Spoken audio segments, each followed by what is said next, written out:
What up, though? Man, I need to get my microphone going. I need to get my microphone on. But we gonna turn up. Y'all ready to turn up in this house? Let's go. Oh. Yeah. Let go. The flames in the house. I wanna be with you. What's up, BC? I wanna be with you. I wanna be with you. I wanna be with you. Let go. If I didn't ride blade on curve, would you still? If I'm in my mind and work, would you still? Keep it 100, I'd rather you trust me than to. Keep it a whole 100. Don't got you, I got nothing. I got something. We gon' function, no assumptions. Feeling like Tyson with it. Only for the night, only for life, yeah, only for life. Let's get it. Get that shoulder me. I know what coming over me. Extra overseas. I know what you need. Already on 10, already come in. I'm feeling go out, just feeling no drought. This party won't end. Yeah. If I didn't ride blade on curve, would you still? If I'm in my mind at work, would you still? Keep it 100, I'd rather you trust me than to. Hey. Keep it a whole 100. Sugar Bear in the building. Where you at? Come hug my neck. I ain't seen you in a while. Goddamn, you made me smile. Don't got you, I got nothing. Hey, K. Run for my money. Yeah. There's nobody. Yeah. Yeah, give me a run for my money. Feeling lovely. Yeah. Hey.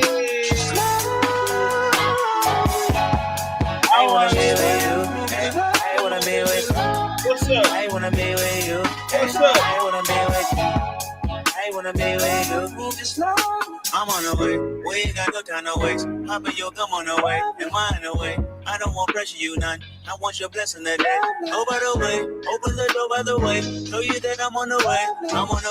I know connection is vague. Pick up the phone for me, babe. Damn it, we jamming. That had a two for your nanny. Curving your hip for your memory. Remember, Gardena, I took the studio camera. I know Top will be mad at me. I have to do it. I want your body and music. I'm about to big one to prove it. Look what you made. Told you that I'm on the way. I'm like an exit away. Yeah. If I didn't ride blade on curve, would you still?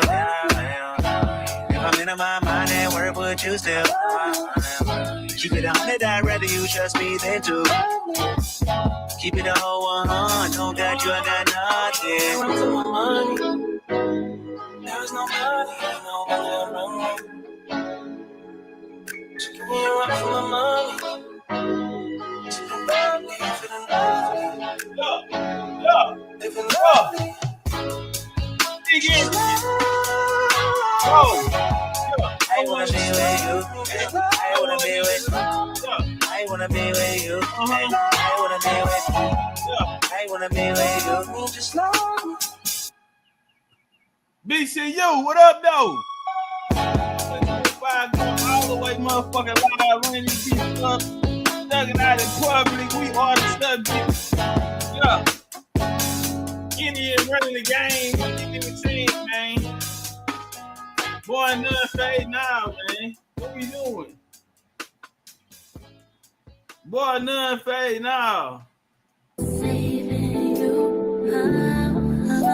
KK, that's for you, KK. You ready? KK, what we doing?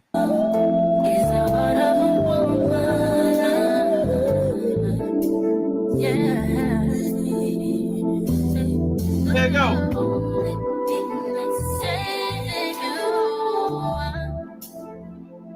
Is the heart of a woman.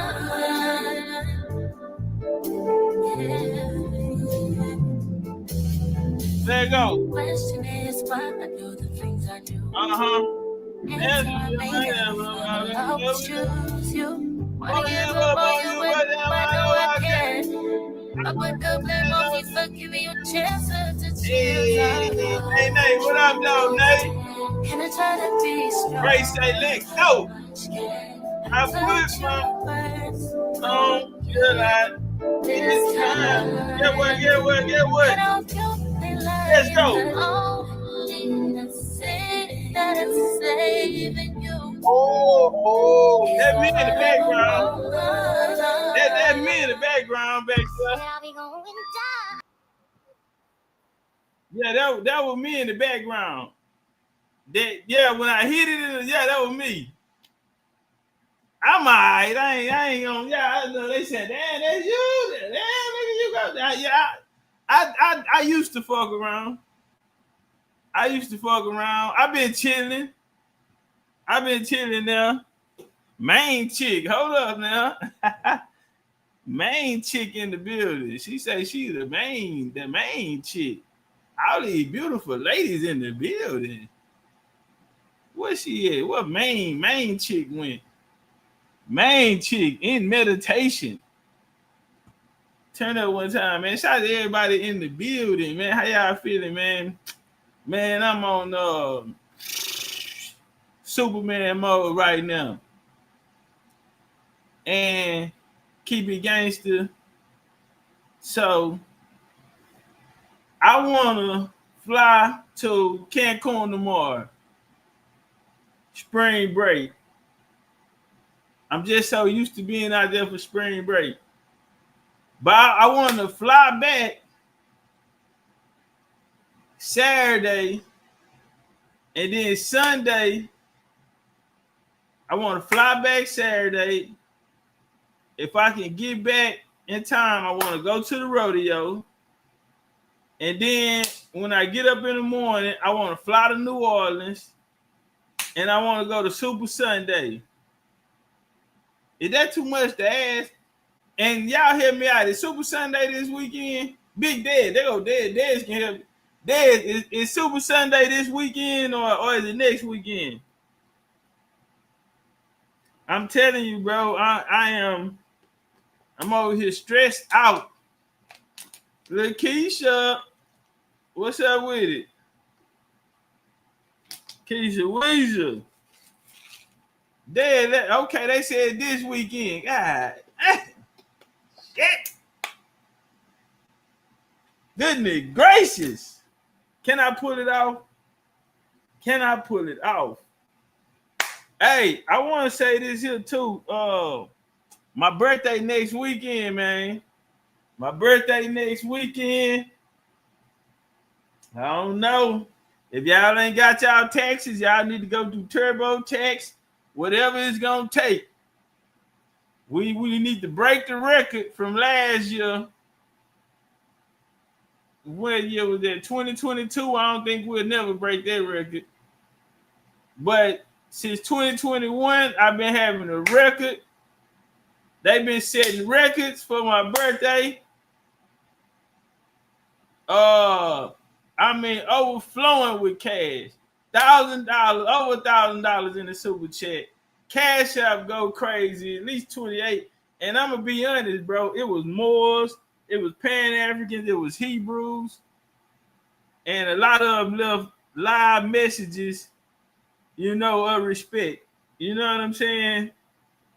And so I say, man, you had motherfuckers come crossing the Mediterranean Sea, the Pacific, the Atlantic, the Indian Ocean.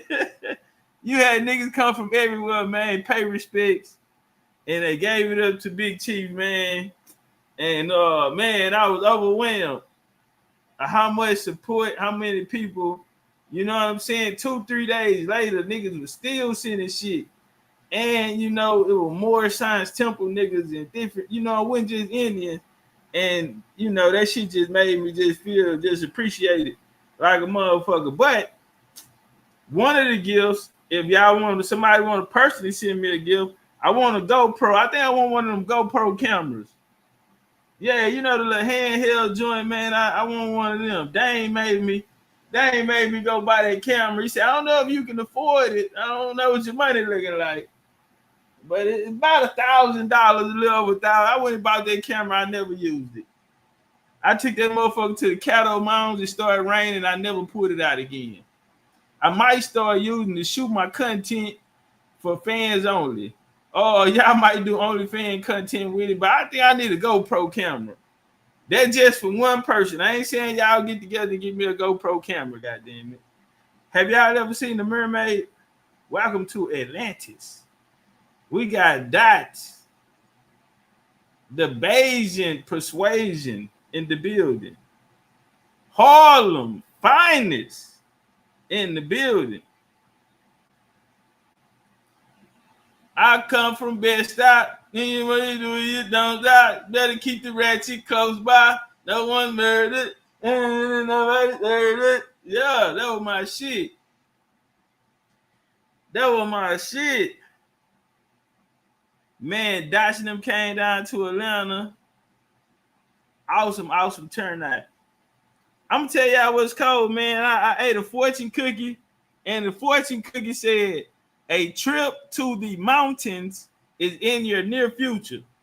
And I said back, I said, "Trip to the mountains." And I thought about it. We're going to Stone Mountain. So I'm like, oh, okay, all right. Damn, I'm thinking of mountain. I'm like, what mountain? Rocket Mountain? Smoky Mountain? Nigga, you Stone Mountain. Phil, he say, almost through with bloodlines of the guard 1, 2, 3. Has me questioning my Weatherspoon name coming from. He say, MS still a big Indian. Man, listen, get through them, Phil. You still got 4 and 5. See? You still got 4 and 5. And 4 and 5, both of them over 4 hours. So, nigga, that's going to be a whole 4.5. So, it's going to be 10 hours. So, Phil, you got the 1 through 3, nigga. You got 10 hours to go. You got 10 hours to go, fam. But point 6 going to make it make sense. You know what I'm saying? We're going to kill the them talking over our head. I say it like that. You know, a lot of these places are not what we think they are. And I'm going to be honest. In the beginning, I used the Black European as a weapon. Come on, man. I'm by myself. I need every tool I can use. So I used it as a weapon. And now, since it's on the board and it's acknowledged, and it got people to say, who am I? To look inside themselves. Now we can come out and show, listen, family, we're not tied to these tribes in the way, or in the sense that it's being presented on a Plains Indian or Native American side, where you have a village, small landmass, and you have different families who are not even coming from the same bloodline, different backgrounds, and they're all placed in this one little village. No, we go back to surnames. We go back to coats of arms. A lot of us go back to royalty. So even though they go back to the medieval times, the time where Indian was a thing, we're going to stand on our surnames.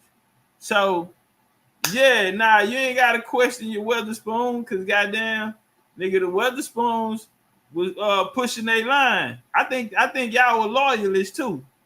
So if you was on the loyalist side, I wouldn't feel bad, because the loyalists sided with the Indians. A lot of the loyalists bred in with the Indians.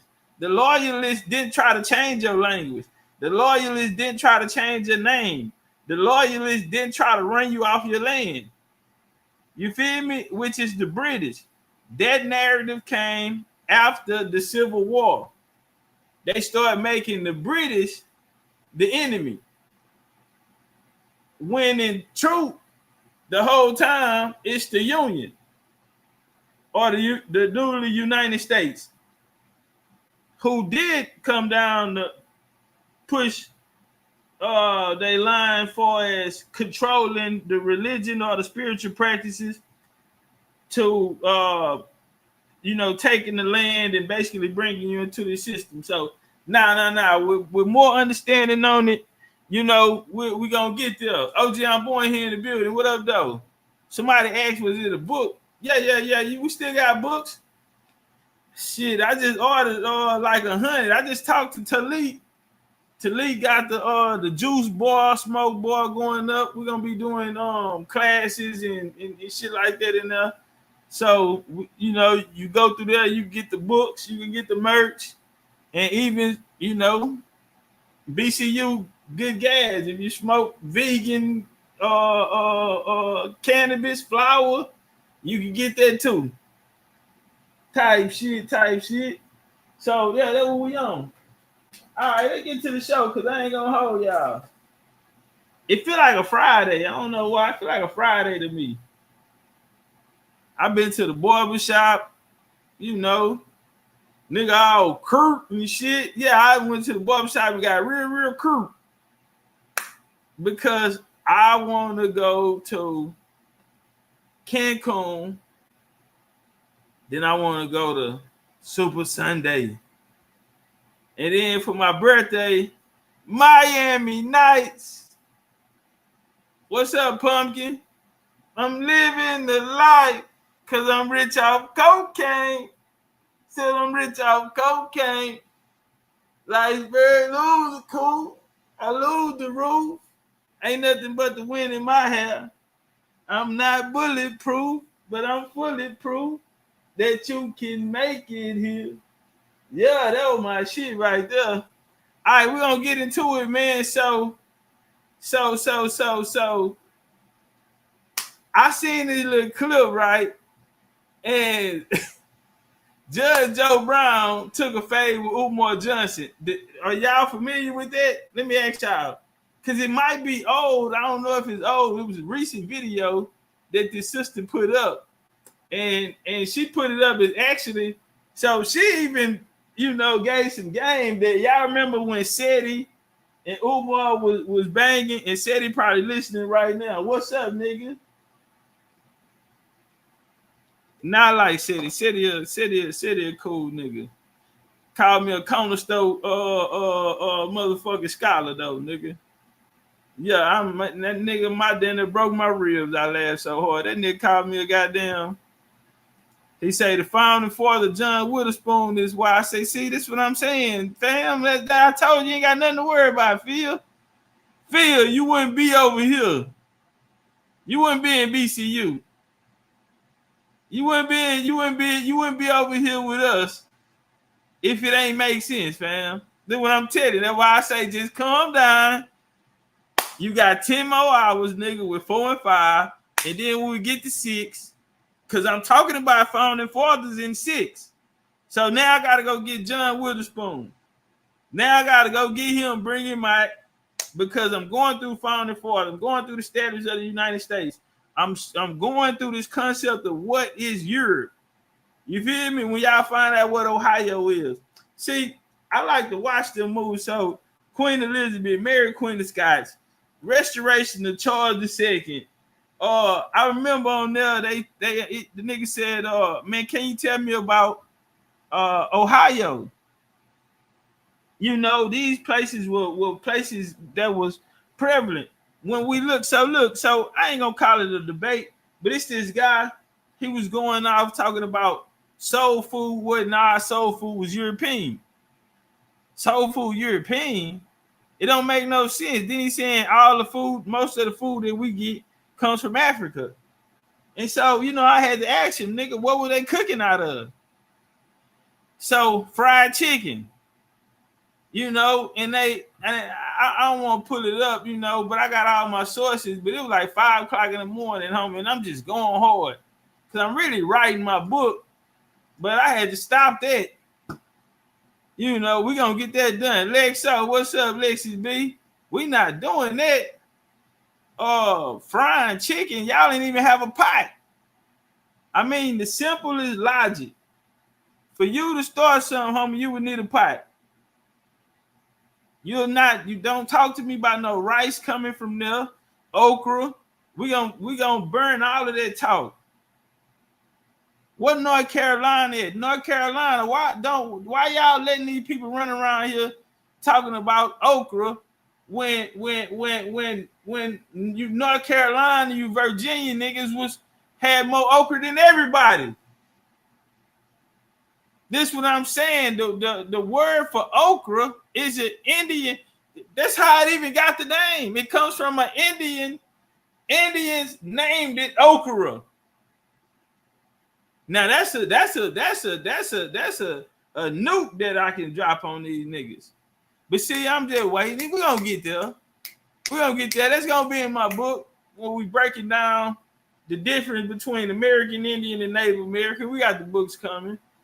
You know, I'm writing my ass out. We got the curriculums coming. We start April. Shit, we got about 2 more weeks. So I need to get with Ron so I can get a little joint I can put up. Cause we about to start doing our classes. Shout out Dog Chief 305. I'm trying to come to Florida next week, nigga. I'm trying to come to Florida next week. But yeah, so chicken. They was talking about fried chicken. So I get in there, boom, mix it up. What we doing? I take the chicken from them because we not doing that. Chicken, homie, chicken comes from. Hold on, let me take this down. Do I gotta take something down? Let me take this down. We'll give a little brief, then we're gonna get into Umar and Judge Joe Brown. Judge Joe Brown, somebody go get him because all he want to do is fight. All he want to do is fight, and he gonna instigate the fight. And he had Dane Calloway over there like, nigga, what's up? Meet up. Drop your location. I'm like, y'all niggas thugging.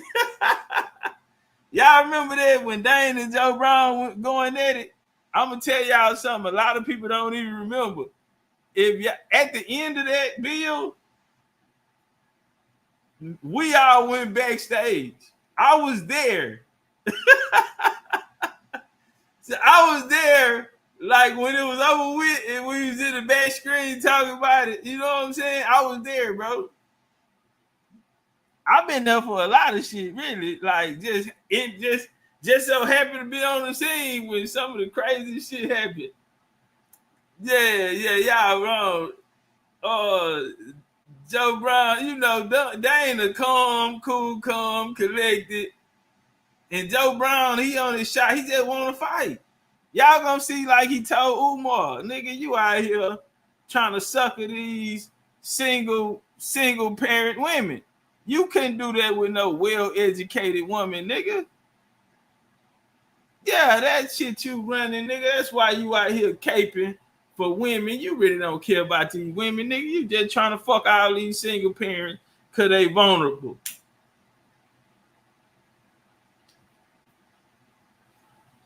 You trying to take advantage of something, nigga. Yeah, you on Bill Cosby time, nigga. You trying to take advantage of something. You on some Diddy shit. All right, they say Umar player. Hey, man. Fat, black, and ugly as ever. However, what he say? Fat, black, and ugly as ever. But however, we can't say he stayed Gucci down to the socks, rings, and watch filled with rocks. Something else might be filled with rocks.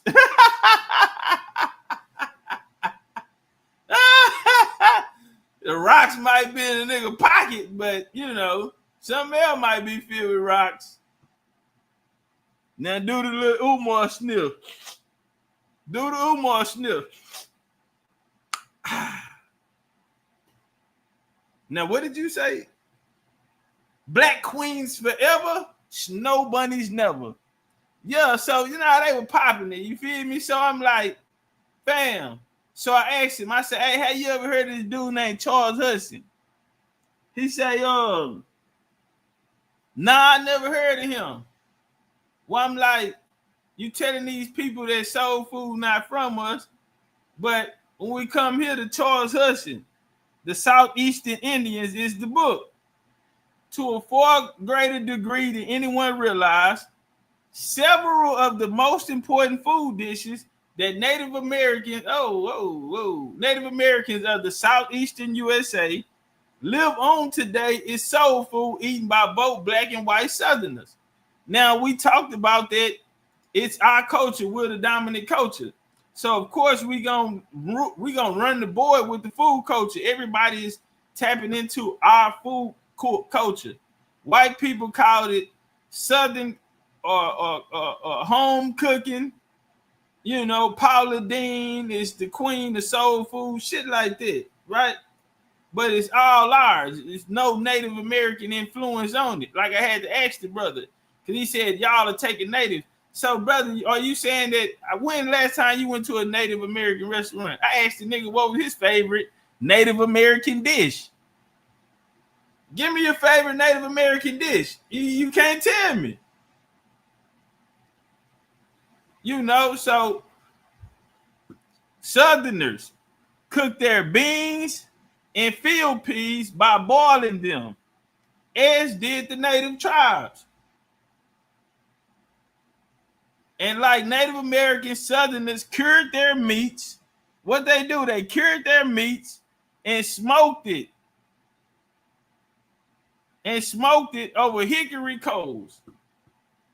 Now, are we tripping? Do we gotta really go there? Do we really gotta go there? So yeah, the guy Baba, whatever he was, you feel me? You know, Baba, whoever, we ain't trying to hear that. And then he said, did a white man write that? Nigga, it don't matter. He had like a little picture up. I say, did you make that picture yourself? Yes, I did. So what the fuck qualifies you? This nigga here is coming with scholarship. Nigga, that's your opinion. You know, they talk about the okra, like I said. Black eyed peas, bro. I should snatch all of that. Yams, he had a big old African yam. He had an African yam in his hand. African yam? Fam, we don't eat that. That don't even look like the yams we ate. Give me that. Black eyed peas, give me that. Easy. Chicken, give me that. Easy.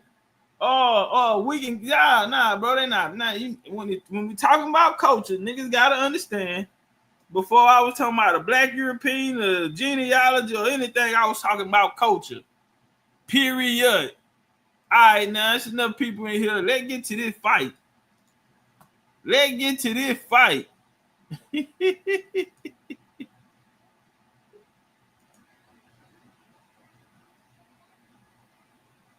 We'll go here first. This is a lot of conversation, you know, they was having over the black term.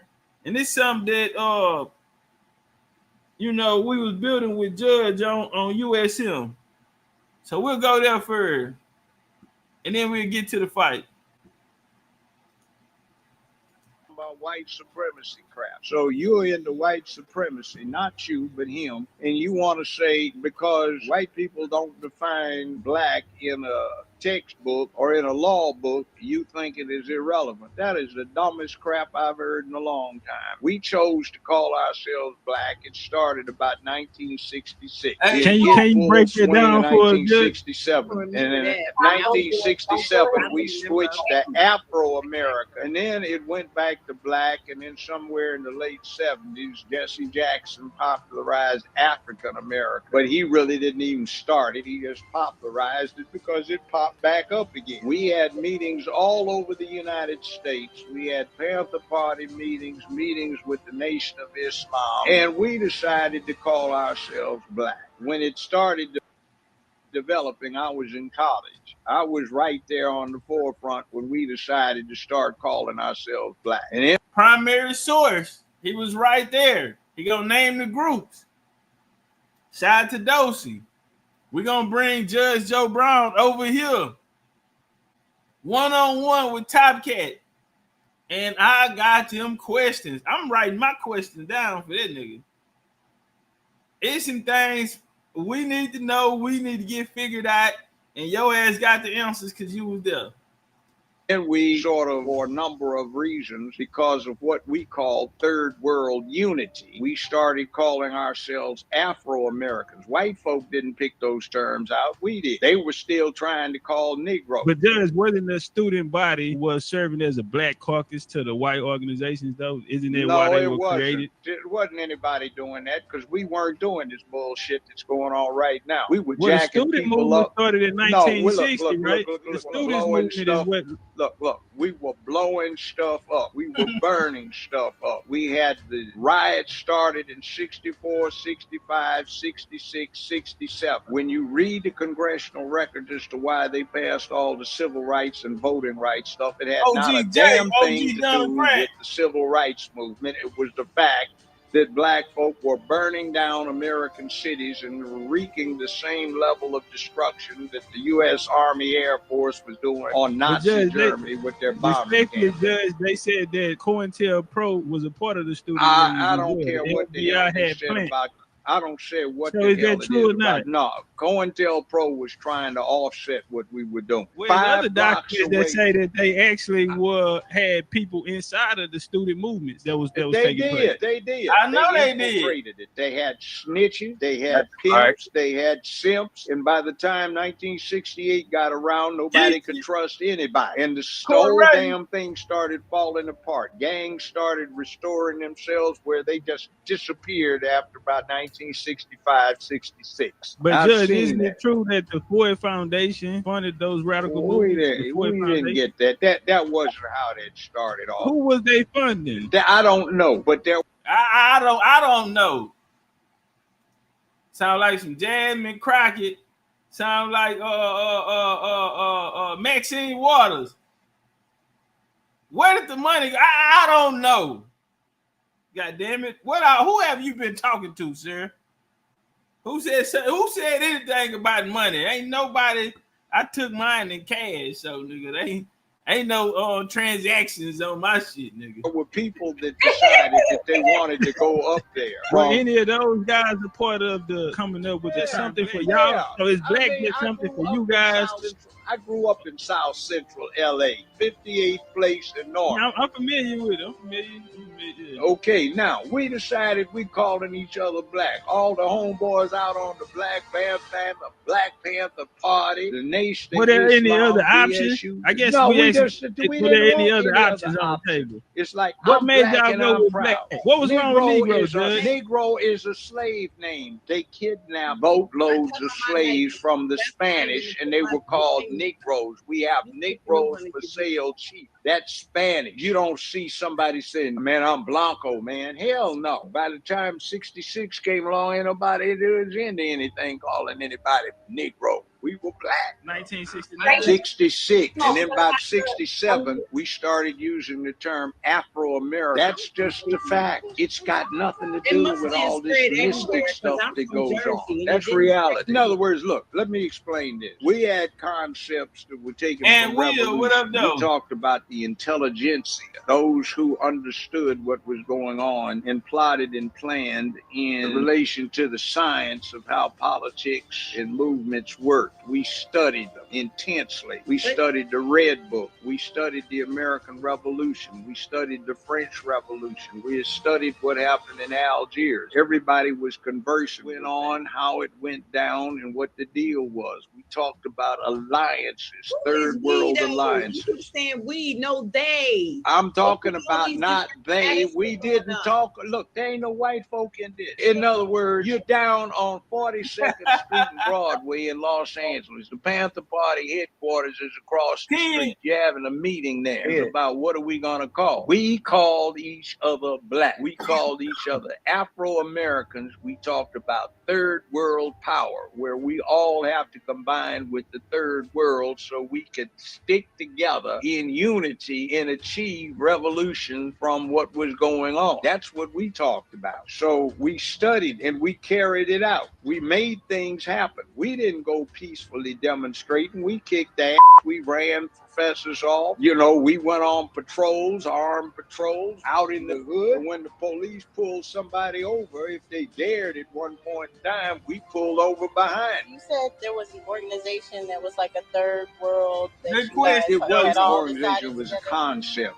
It was It was a concept. Did you guys have any third world people that you were kind of Yeah. discussing with? And what kind of Yes. people would you We discuss, and had, what was let's the see, plan? we had Ethiopians, we had Nigerians, we had House of Fulani, we had Igbo, we had Yoruba, we How did had. y'all make those connections, Judge? That the Because West Africans just came from the Immigration Act in '65. like, for example, I had a place I was in. I had 2 Nigerian roommates who were Yoruba. What programs did they come here? Were they part of the Peace Corps? Well, no, they just got it. Look. The Phelps Stokes. There wasn't that kind of program. Lyndon B. Johnson passed the Immigration Act in '65. Since the '60s in the student movement, you had the Peace Corps movement, which was taking people Ain't nobody from here, give a shit taking about them the over to Peace Africa and bringing Africans over here Because because ain't nobody give a shit about the Peace Corps. they didn't Peace Corps decolonize Africa till the 1960s. Ain't nobody give a shit about the Peace Corps. Peace Corps was a way of avoiding being a 1A and getting sent over to the North. If your 2A didn't work out right because your draft board was acting strange with you. But the Peace Corps. That's one way. Now let's tell the truth, Judge, because I'm on your ass.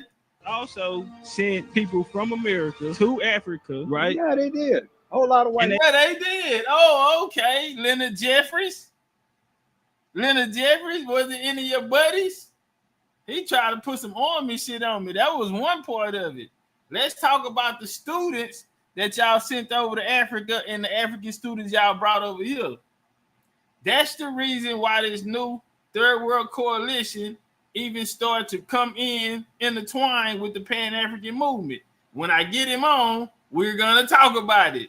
They also brought people the other way. You also had the A whole Phelps lot of Stokes white folk did that. Right, so that's why I was asking. See, look, let me put it to you this way. First off, there was no objection to anybody from Africa coming over here in the 60s because they were looking at what Jomo Kenyatta had done with the Mau Mau down in Kenya. The American government was anxious to keep Africa from going communist, so they were doing everything they could to encourage Africans coming over here and getting friendly with the United States. Special Defense Act, that funded a lot of that because UCLA was one of the schools that got the Yoruba languages when they started funding the African languages over here through the Special Defense Act. 1958, UCLA was one of the first ones that got the program. Is that why we seen Yoruba people actually come to UCLA? No, that wasn't. I took Europe. And you this know, was you could. college year. Yes. College year. So I had 2 Nigerian roommates who were And what year Yoruba. was this? What year This was was this? when they were my roommates. This was like 1968. Yeah. Yeah, it had to be after 65. Well, I Well, got we- at UCLA in 1965. I So ain't anyway. Shout out to Dosey, shout out to USM, because I'm going to get Judge over here 101. We're in the chamber. And y'all know it ain't no cut on the dope. Said, Chief, you're going to talk to Joe Brown. He's going to either talk over you or act like something else was more. Nah, listen. Shout out to the Queens, but Judge Joe Brown fuck with the kid. You know what I'm saying? Nah, man, me and him turn up every time. Me and Judge Joe Brown, I know how to turn him up. You know what I'm saying? So we're gonna be on some players. Listen, Joe, he done told me how to pick women. It be different shit I ask him. You know what I'm saying? Certain things that he attached to, or certain people he don't mess with. Like when I asked him, did he know my kinfolk? I say, well, you probably knew my kinfolk then. And he said, I think we knew the same female. Yeah. He said they had. Yeah. I ain't know him, but I knew him through a female friend. So they must have been fucking the same, you know. Now, my kinfolk, Boule, I can tell. I ain't scared to tell you. My kinfolk, he was out of 5th Ward, Texas, went to Wheatley High School. That nigga went to Tuskegee. He ran with King them. He was there when Jesse Jackson ran for president. He helped him on his little run, which Donald Trump even drop some money off on the side. Nobody talk about Donald Trump putting money up for Jesse Jackson. Nobody talks about Donald Trump putting money up to the Black Panthers. Why was Trump funding the Black Panthers? Let's talk about it. Why was Trump funding the Black Panthers? Why was Trump funding a so-called black man trying to get in office to be the president? Shit, you don't hear. All right, now shout out to this sister, Miss Valerie Denise Jones. Fair use, mama. Appreciate the content. Keep up the work. She even gonna reveal that y'all remember when Seti and Umar was beefing, and Umar got the phone and he was like, nah, don't even worry about it. I got this. And the phone started ringing. Birdman Jr., no flamingo, and I done did everything except trust these hoes. Man, y'all know that Wayne there. Umar ringtone was, when a rich nigga wants your bitch and a broke nigga can't do nothing about it. That's when that motherfucker, boy, that cash out was jumping so hard. Umar ringtone for years was Birdman, bitch, no flamingo, and I done did everything except trust these hoes. Go, if you think I'm lying, I'm gonna show you. He was at the park one day doing a live. Why is he always hanging out outside? Umar, you ought to be in big mansion by now. You ought to be on the couch comfortable. You getting up in age and everything. Nigga, yo, ass, we still ain't seen you in no home yet. You need to be up in the home, talking to us out of office. Nigga, you a whole principal, right? We have yet to see you in a goddamn building, nigga. You need an office, young man. This nigga is working out the front seat. He's working out the front seat of a Dodge Challenger. Umar, come on now. Come on now, my nigga. That nigga working out the front seat of a 2018 Dodge Challenger. That's where his office is. Front seat of the car. And he always watching the mirrors and shit like somebody looking for him. Yeah, maybe one of them niggas who baby mama you didn't hit. maybe one of them niggas baby mamas you didn't hit. That nigga be watching the shit out them rear view, staring at the world through my rear view. Yeah, that nigga say. Okay, so it's Umar's daughter right here. Nice looking, young female. She's from Philadelphia. I do wanna for you niggas dicks get to jumping. She is from Philly. Trouble. She from Philly. So she fuck around and pull blick on you. If y'all get into a disagreement, she from Philly, she might pull blick on you. She talk with her hands. She tatted up. Gonna fuck your life. Gonna fuck your lights out. Gonna fuck you to sleep. She bite whatever. Yeah. I know. I looked in her eyes. I seen her type. Put good pussy on you. Talk real crazy. Yeah. They did little Umar daughter though. So check it out. Judge Joe Brown 101 round 1 with Umar Johnson. Can you guys please stop sending me clips of Dr. Umar Johnson and his daughter Johnson does not refresh your memory? I got a question for you, Judge, if I could. Yes, sir. Because I would hate for any listeners, and particularly to misinterpret your comments earlier on Queen Mother Harriet Tubman. About they can go straight to hell, and I know they hate themselves because they got 2 X chromosomes instead of an XY. Come on, Joe Brown, man. Man, you talking to a clinical psychologist right now. Man, come on, man. We just started the conversation.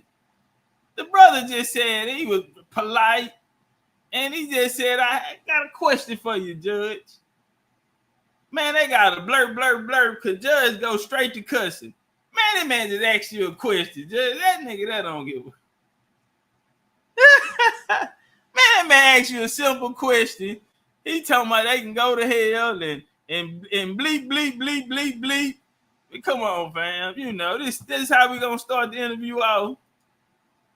Your comments earlier on Queen Mother Harriet Tubman. About they can go straight to. So Umar asked the question concerning Harriet Tubman. Judge Joe Brown comments on Harriet Tubman. If y'all haven't heard that, maybe I should get that for y'all. And guess what? Judge say he don't give a fuck, nigga. Fuck whoever don't like it, come fight me. Particularly to misinterpret your comments earlier on Queen Mother Harriet Tubman. About they can go straight to hell, and I know they hate themselves because they got 2 X chromosomes instead of an XY. They are fraudulent, self-hating, and they're sick. Well, I also wanted to clarify for me as well, Judge, because I know you had mentioned Thurgood Marshall, Dr. King, Frederick Douglass, and I just wanted to clarify with you that your comments were not suggestive of saying that by doing the Harriet Tubman movie that somehow undermined the works of those great male leaders, because that's what it kind of sounded doesn't. like. But the objective is, I've heard it from the Hollywood sources I have. These are trying to do this movie so they can get a black woman put on a $20 bill.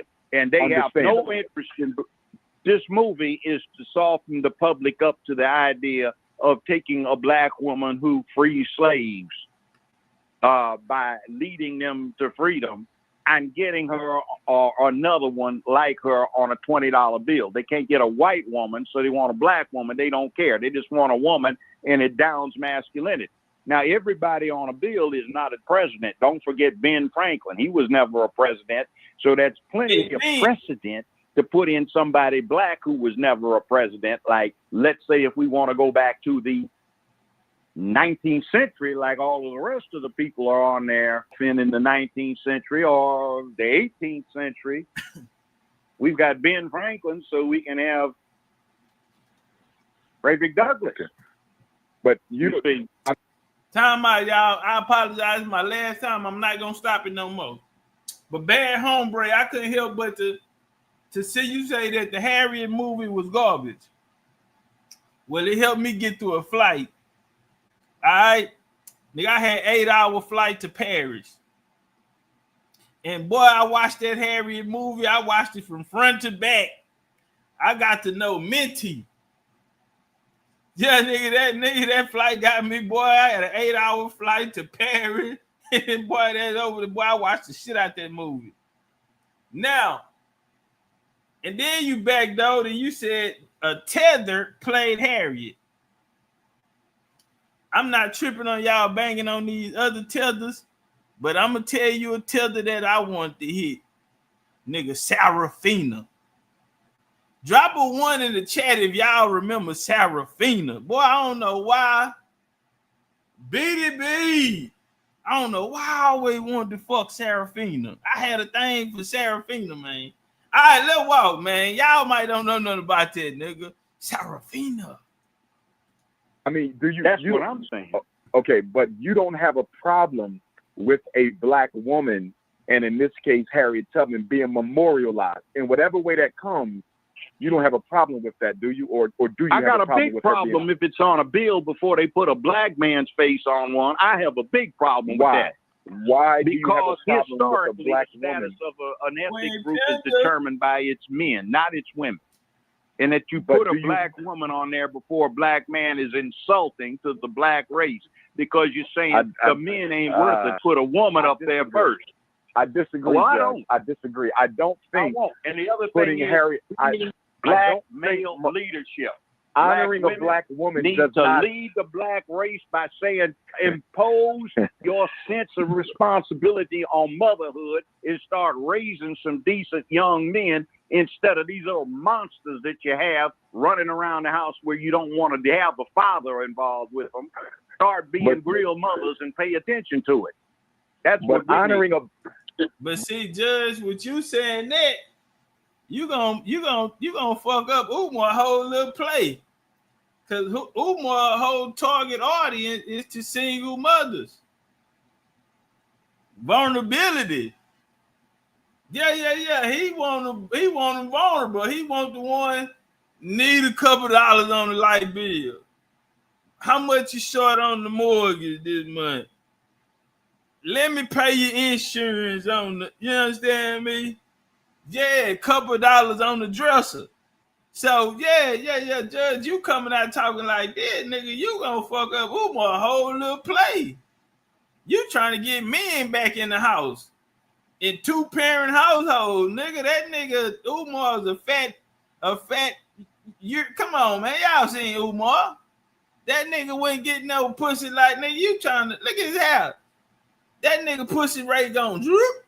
You know how far down, nigga, on how much he gonna have to compete?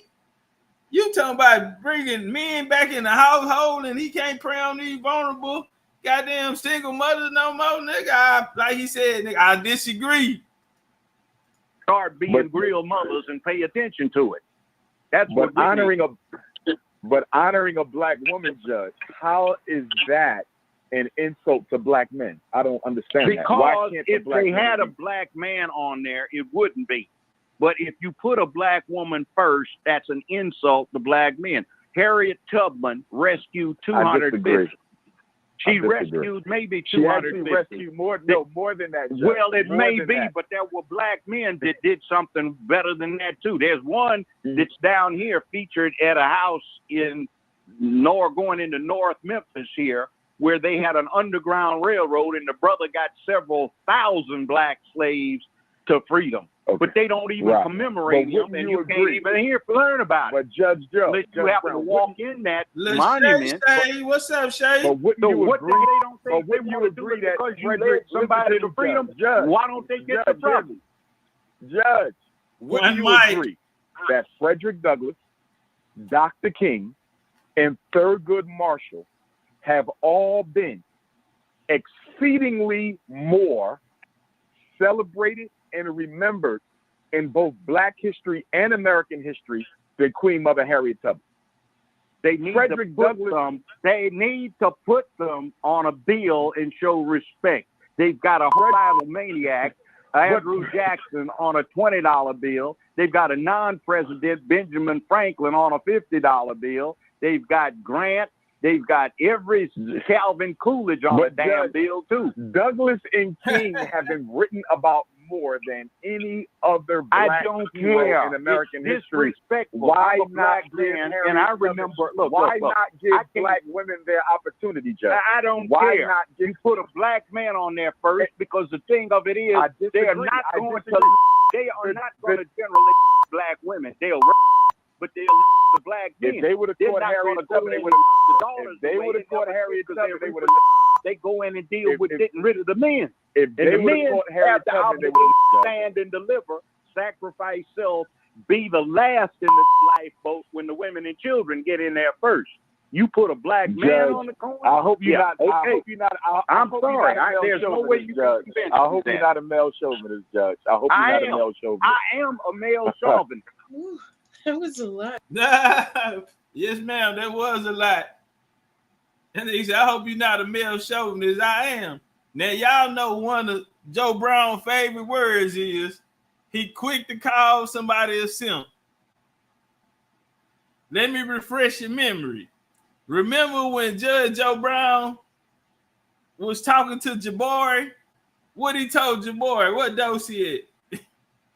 Dosey, what Judge Joe Brown? Judge Joe Brown say, man, I can see how you talk. He quick to call you a simp. He gonna call you a tender dick ass nigga, pussy whooped ass nigga. And he gonna let you know in his generation, men didn't operate in that faction. And everybody see your game, Umar. We know you've been a fat nigga all your life, so nigga, it's been kind of hard on you out here, nigga. You know, and now you got your game up, and these hoes are fucking you out there in the dashiki and ain't with no grease in your scalp, and you an ashy nigga. One lady told him, pull your pants up. Why That nigga had on some Family Dollar boxers, them polyester boxers, them plaid polyester motherfucker come in 3 colors, and they all Christmas colors for some reason. You get the red plaid and the green plaid. Yeah, they Christmas color Family Dollar boxers. And the lady say, won't you pull your pants up? He said, I'm from North Philly. That's why I sagged my pants. Why I fell on the ground. He said, I'm from North Philly. That's why I fell on the ground. Nigga, if you don't get down there to Burlington Coat Factory, because it look like that's where you got them jeans from, go back down there to Burlington, nigga, and get you one of them belts like the Mexicans be doing. Like when the legal immigrants came over here, boy, that Burlington coat line was out the goddamn, boy, it looked like Popeyes when they had the $2 Tuesdays, nigga. That goddamn line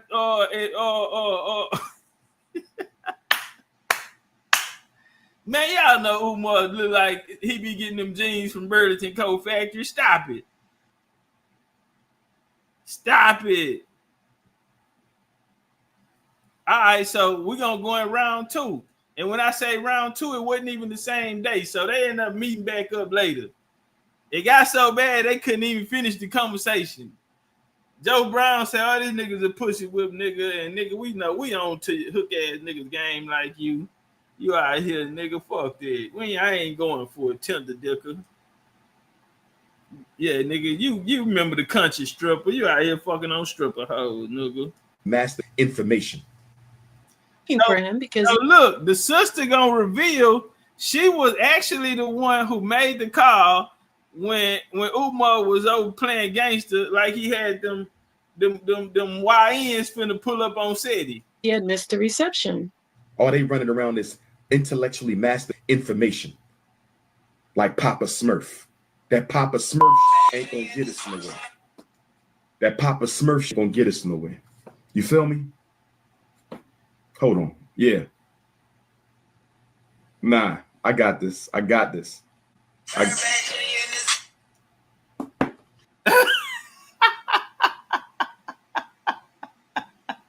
Umar, he closed his eyes. Boy, that nigga say, that nigga caught all the Orishas in the bouteilles. How could you let this happen? He caught all the Orishas. He closed his eyes and told the Orishas and bouteilles, he in that hoe trying to show strength and honor and the power of Ogun. And, yeah, nigga, old girl called him trying to say, nigga, on my side, come pay the Uber. The Uber guy is out here and he waiting on. What is you got me outside? What's going on in there? You know, usually nigga go try to wash their dick out, try to jump in the shower.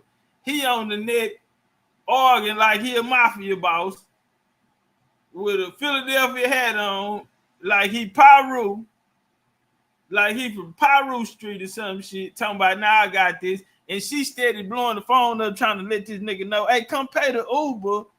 He said he gotta go. The Uber gotta go. Come on now, come get these bags. So that Papa Smurf thing ain't gonna work. You feel me? Hold on. Round 2.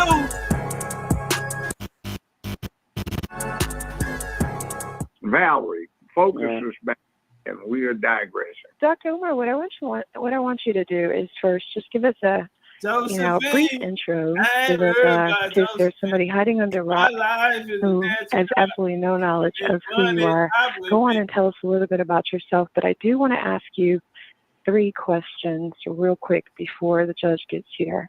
So I'll give you an opportunity to go on and intro yourself. Certainly. Dr. Umar Johnson, Doctor of Clinical Psychology, Certified School Psychologist, Certified School Principal, author of the book, The Special Education and ADHD Wars Against Black Boys, founder of the National Independent Black Parent Association and the Frederick Douglass Marcus Garvey Leadership Academy, which is in Wilmington, Delaware, 4 beautiful buildings that we're raising money to restore. The link is cash.me/$FDMG School. And also, Valerie, I want to quickly let your listeners know that I have made an announcement earlier today that I'm going to be doing a 50-state tour. NIBPA, another organization that I founded, National Independent Black Parent Association, we have a parent leadership training conference that we offer that teaches Black parents everything they need to know from A until Z. Last but not least, blood relative to the great Frederick Douglass, blood relative to the great Bishop Alexander Wayman. Well, I basically said my spiel. I know we had this exchange last week, Dr. Johnson, about masculinity, and you were talking about I'm a chauvinist. Yes, I'm a chauvinist. I will never follow a woman. I will hire one for a doctor, lawyer, dentist, accountant, anything like that. But I'm an alpha male. I don't follow women into battle. They follow. Hey, Joe Brown said, nigga, they not like us. Joe Brown said, see, I hear you, but we two different type of men. See, so when we talk about, because today, if we be honest, women, there's more men who are really ready to settle down than there are women. Can we keep it real? There are more men out here today who looking to settle down more than the women. I don't know if y'all on get back time. I don't know. But Judge is telling Umar, the Judge is like granddaddy. I'm not trying to hear that shit. You coming in here, nigga, yeah, I'm a male chauvinistic. Yeah, I am, nigga. I'm granddad. I was raised in a different way. See, nigga, you eat pussy. I don't eat pussy. I ain't never ate no poom poom. See, nigga, you get down there and eat the pussy. You want to eat the ass, suck the toes. Nigga, I come from a different era, and that's what he trying to tell Umar. Look, I understand your game, but nigga, I'm from a different era. Nigga, I'm Big Daddy. Follow me, or I follow somebody that I've hooked my hat with and said, I think this guy needs to be the war chief. So that's the way it rolls. I do not follow women. And a lot of people on my generation, a lot of other young men I've talked to will not. There's still a reservoir of masculine duty, honor, responsibility, accountability, alpha male being the war leader, the hunt leader, and the political leader, and we don't follow women. So there is that. No attempt to disguise that particular sentiment. But let's keep it on, see what happens from here. Keep it on. Let's see what happens from here. And we got about 10 niggas. Boy, I said that pussy come in. Everybody got to go in. All little brothers. See, so y'all niggas ain't like granddaddy. Boy, go tell granddaddy you eating pussy. I bet you ain't. I bet granddaddy don't know how much pussy you out here eating. Papa don't. I bet he'll never hit the blunt after you again. He'll never hit the blunt after you again. He ain't even gonna look at you the same no more. He gonna say, so I guess you putting gas in her car too, huh? Yeah, I guess you playing stepdaddy too, huh? Granddaddy ain't, yeah, you a different type of nigga. That's why I don't even call you. That's why I don't answer, that's why I don't pick up the phone when you call no more. You let the girl talk to you any type of way. Yeah. You sitting there going back and forth. Yeah. If she call and you don't answer, she hang up and call right back. I know the type of nigga you is. I'm like granddaddy. Yeah, a motherfucker ain't finna play with me, and I'll be right back. Come lock the door, and she already know he going over there to a third family house. Goddamn right, I gotta go put a goddamn air conditioner filter in the house over here. Hell, I gotta go twist in the light bulb. The goddamn light went out, and I gotta go lay out some fertilizer around the house at my third family house. These niggas out here promoting how they eat the pussy and eat ass. And that's why we got a disconnect between the elders and the youth today. And y'all want to try to, and see, you new niggas want to try to blame it on the fact that they're in the democratic mind. They still on civil rights time. Yeah, they might be. But they ain't licking on no ass like y'all niggas is. They ain't, y'all out here got what more say, grab my ears. You niggas out here letting her hold your ears like she driving a motherfucking go-kart. She got both of your ears with your head in the pussy and she turning you. Yeah, she on the goddamn race car, nigga, with your head in the pussy, and you niggas all for it. And Judge say, nigga, and men in my day, nigga, we ain't having it. No attempt to disguise that particular sentiment.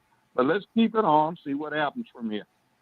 I'm interested. Well, I would. All right, Ms. Val. Let me. How you doing there, Judge? How are you? All right, Doctor. How are you doing today? All right. Always love a good debate. Absolutely.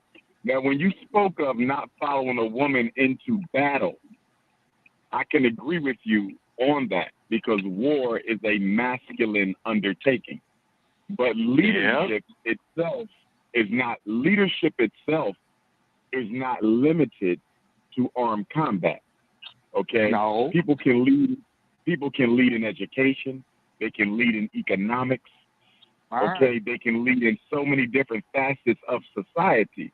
Now, when you qualify it and say that you wouldn't follow a woman into military action, I agree with you. But that doesn't mean that a black woman isn't capable of being a leader in so many of the other segments of our society. So my position. But I'm not following her. And a lot of men are not going to follow any woman that attempts to hold herself out as a leader in the affairs of a given community. It doesn't work because they need to deal with the aspects of motherhood and the peripheral matters. They can be accountants, lawyers, doctors, and all of that. But their whole thing is they have a very important function is to birthing and raising the next generation. And hey, women, what are y'all thoughts on that?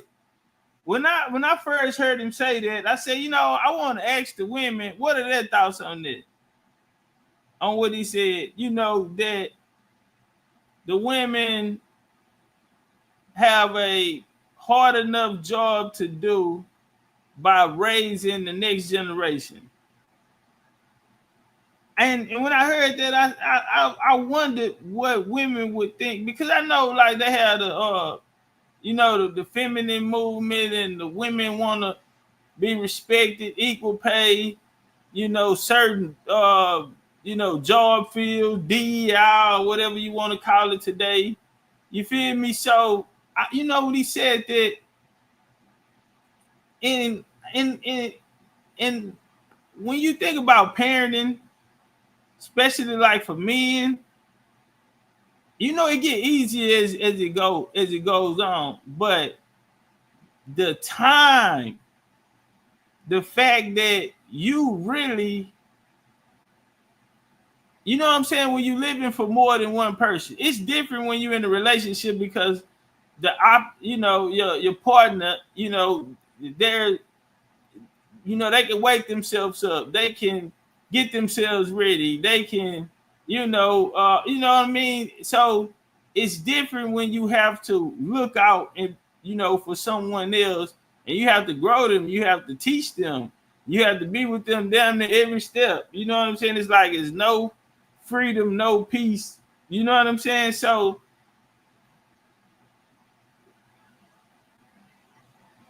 I really wanted to know what the ladies thought about that. King Chief say the system will help a woman before it helps so-called foundational American. Well, I agree with that, and that was a plan. That was the plan, to break down, because to break down the family. You listen to our songs. All our songs are talking about love. They're talking about how happy they are in their relationship. They're talking about looking for a woman, looking for their person, or they on there crying. Oh. Yeah, you hear them niggas on there. They used to be crying on them tracks back then. Nigga talking about he want to come home. Oh, open the door. Yeah, nigga on the midnight train to Georgia. Yeah, they were different. Granddad and them were different. Nigga, they on there talking about fighting for love. He want to come home. He done got drunk. They done pulled him out the bar. Baby, just answer the phone. Oh, I'm sorry. Yeah, he wanted, yeah. That shit ain't today. That nigga late picking you up for work in your car. Nowadays, the dude late picking you up for work in the car. And he pull up jamming some shit, by sliding on the ops. It's just like, what are we doing? Oh, I'm so sorry. It get a little lonely. Yeah, nigga was lonely back then. Now these niggas just go hang with their homeboy. Yeah, they ain't lonely. They just go over there and hang with the gang. They gonna go hang with their homeboy. They finna go sit around some dick all day. Back then, niggas get fresh, hair nice, pedicure, manicure, fresh groomed. Pressed. Tailor made, shoes shine. Real grown man shit. That's why I don't eat pussy. You finna go pick up your baby mama from work in her car.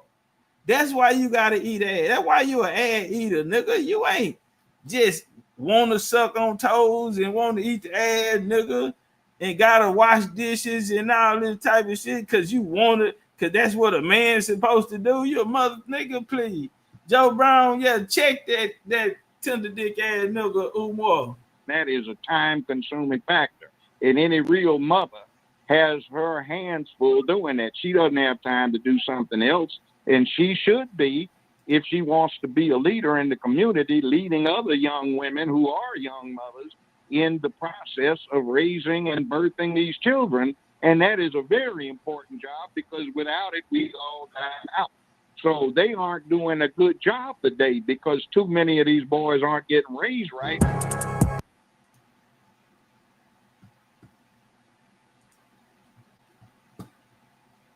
Umar ain't want no parts of judge. See, it hit different. And then it ain't too much Umar can say because he know he right. It look like you caping for these women, fam. Which you are. And you can't do that with everybody. I'm standing on business. The principles that I'm, People can say what they want, but those type of men take care of their women way better than, let's say a regular husband, a new age husband. Granddaddy and them took care of, because see, bro, you bad as her big mama. Big mama gonna have a purse, but that's gonna be shit for the kids. There's gonna be all type of other, it's survival pack in there. Big mama ain't worried about spending no money. You gotta go big daddy go get the money. Now we have no problem with women, getting to the bag. But I think we have gone so far, that it was different. Why a lot of y'all was raised right? Why a lot of y'all know right from wrong? Because y'all were raised in those environments where the men thought like that, and the women were more in tune into the upbringing and the teaching of the next generation.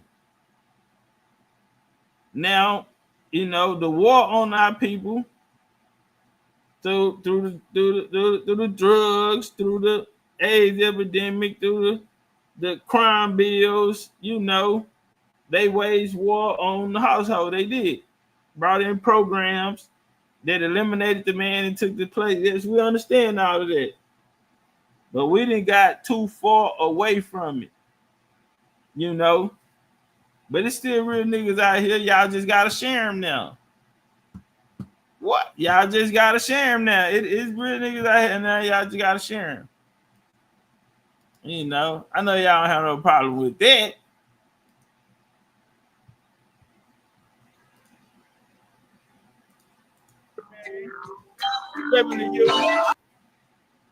If you're not following Junior the Truth, bro, go follow my kinfolk, man. What you waiting on? If you're not following my kinfolk, Junior the Truth, bro, what you waiting on, man? This is book right here, the Minute Manual. All right, the 1 hour book that will change the way that you watch the motherfucking clock, man. Go tap in, tell a friend to tap in, goddamn. Punch Junkie. Hey, need you. I need you to hit me with your sizes. Need you. Make sure you hit me, DM me, or hit me on the BCU app and tell me your sizes. I need your sizes. Your package went out today. And Dimples, I apologize. I packaged your shit up, but I forgot to put a label on it. So the girls called me like, hey, one of them missing the label. And I'm like, that's Dimples. So a lot of people shit did go out today, but I need your sizes littlefoot.com.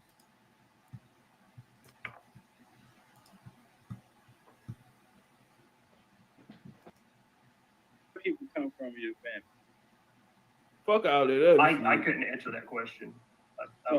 War, they fought for the Confederacy. You know nothing that he's saying. He said you was at it. Can you check the window? Yeah, let me do that. Okay. What's up with it, Crystal?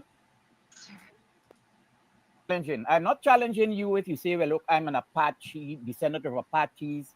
I'm a descendant. Yeah, I'm here.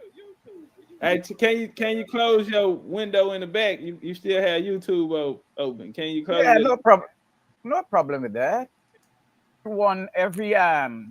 Every descendant of the formerly enslaved could possibly. She said, "Cam up." I don't have no shirt on. Some percentage of European. I don't like possibilities. Put a shirt on. I don't like possibilities, Keith.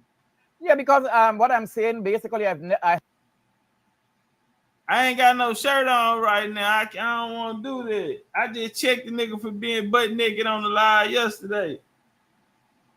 Now if you ask me twice, I might have to be nice. But I ain't got no shirt on to cam up. But if you ask me nice, you know, if you ask me twice, I might be nice. I haven't done a DNA in order to get, because the one you need to do is a matrilineal DNA. I have brothers who have done it, and they have found medium and large. Okay, I appreciate you being honest. You starting out. I don't have no medium, Jack. Make for a good dialogue. I should have did it with an honest brother. But I hit you. Let me say something. I hit you up and let you know. Remember what I'm challenging. I'm not challenging you if you say, well, look, I'm an Apache, descendant of Apaches. I'm a descendant of Cherokees. I'm a descendant of Choctaws. I'm not challenging that. Yeah, you are. I am challenging Brandy the use of never say that out, man. All right. When that, so that's how y'all gonna play on me? When that definition, when that group definition did not arrive in these parts until after 1492, when Christopher Columbus landed and thought he was in the Indies. Okay, let me ask you something. So you said that Indians come from India. Yeah. Okay, I want to ask you, when was India named India? India was named India. You got to go back a lot of years, thousands of years, basically, because India was populated by people, a migration from Africa. What part of Africa? What part of Africa? Well, it's hard. It's mostly. Why would you say that, brother? Why would you? You see, you're asking me now. You're asking me initial things that I haven't gone into, but I am telling you basically, this is my position. Basically, right. I have Indian relatives, basically, right, on my mother's side. India was populated by migrants from the Caucasus Mountains and from Africa. The darker ones that what year was this?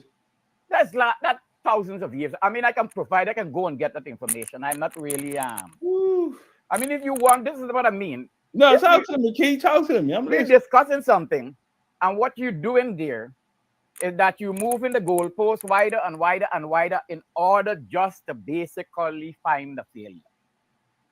And this is not how you debate things, because I mean, right? Talk to me, Keith. No, don't do that, Keith. Talk to me. Tell us what's going on. We here to learn. I'm gonna mute my mic and you have the floor. This is what I'm saying. As I said before, I'm not disputing that a lot of Americans who are dark in complexion and might have hard, thick, curly hair are descendants of the native peoples that were here from time immemorial.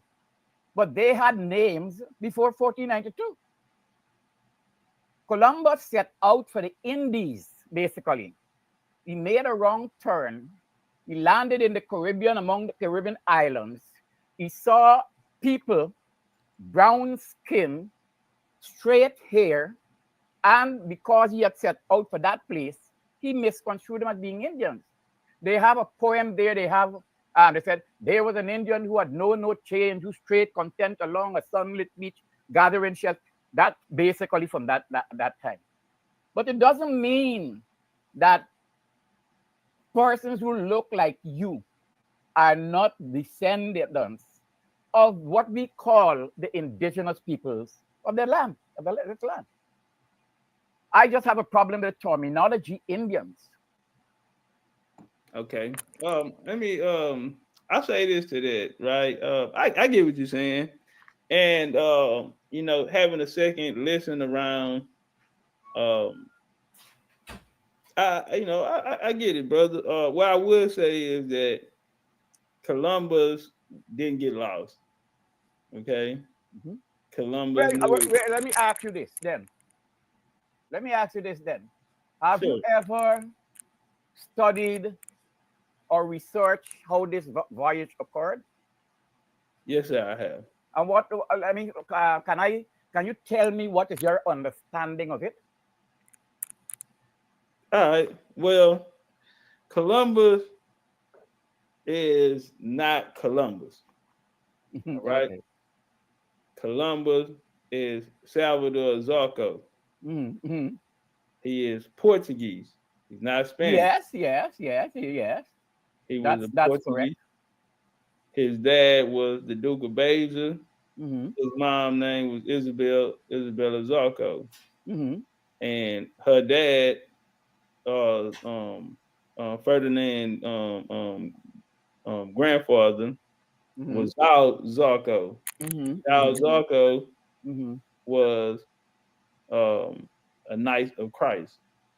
Out of the when the Templars were disbanded, Pope Dennis I gave them land in Portugal. Mm-hmm. This how deep this is. I'm gonna end up doing a build on the Templars and tie it all in. But what happened was the Templars had the maps to America. Mm-hmm. Right? They even had this how the maps got into Scotland. Mm-hmm. They took the maps over there too. But through the Knights of Christ, that's how Columbus got the maps. So he didn't get lost. He knew exactly where he was going. That's why he ended up in one of the richest places in the Western Hemisphere. Mm-hmm, mm-hmm. I'm getting a pen because if your education, if your comments, I look for knowledge. So right. I research, and I can promise you, if I can verify your comments, I'll come back on your set and tell you you're right. Let me go on. I'm listening. Mm-hmm. I'm listening. The bullet passed right through. Can I tell you that India didn't get its name until 1948 when Queen Victoria named it India. It was called Hindustan before that. Yes, it was called because the majority of people are Hindus. They separated in 1948. Yeah, and Bharat. So why would you say that he was looking for India? They separate. No, they didn't call it India then. They called it Hindustani, basically. I use that terminology because of the context of the conversation. They separated in 1948 between India, Pakistan, and that's where one part become India and one part become Pakistan.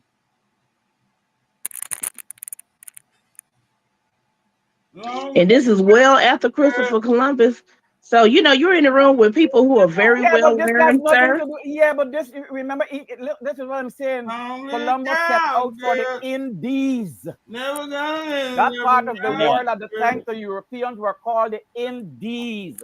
Later, as if you look at how now we're doing research on these sort of things. If you date,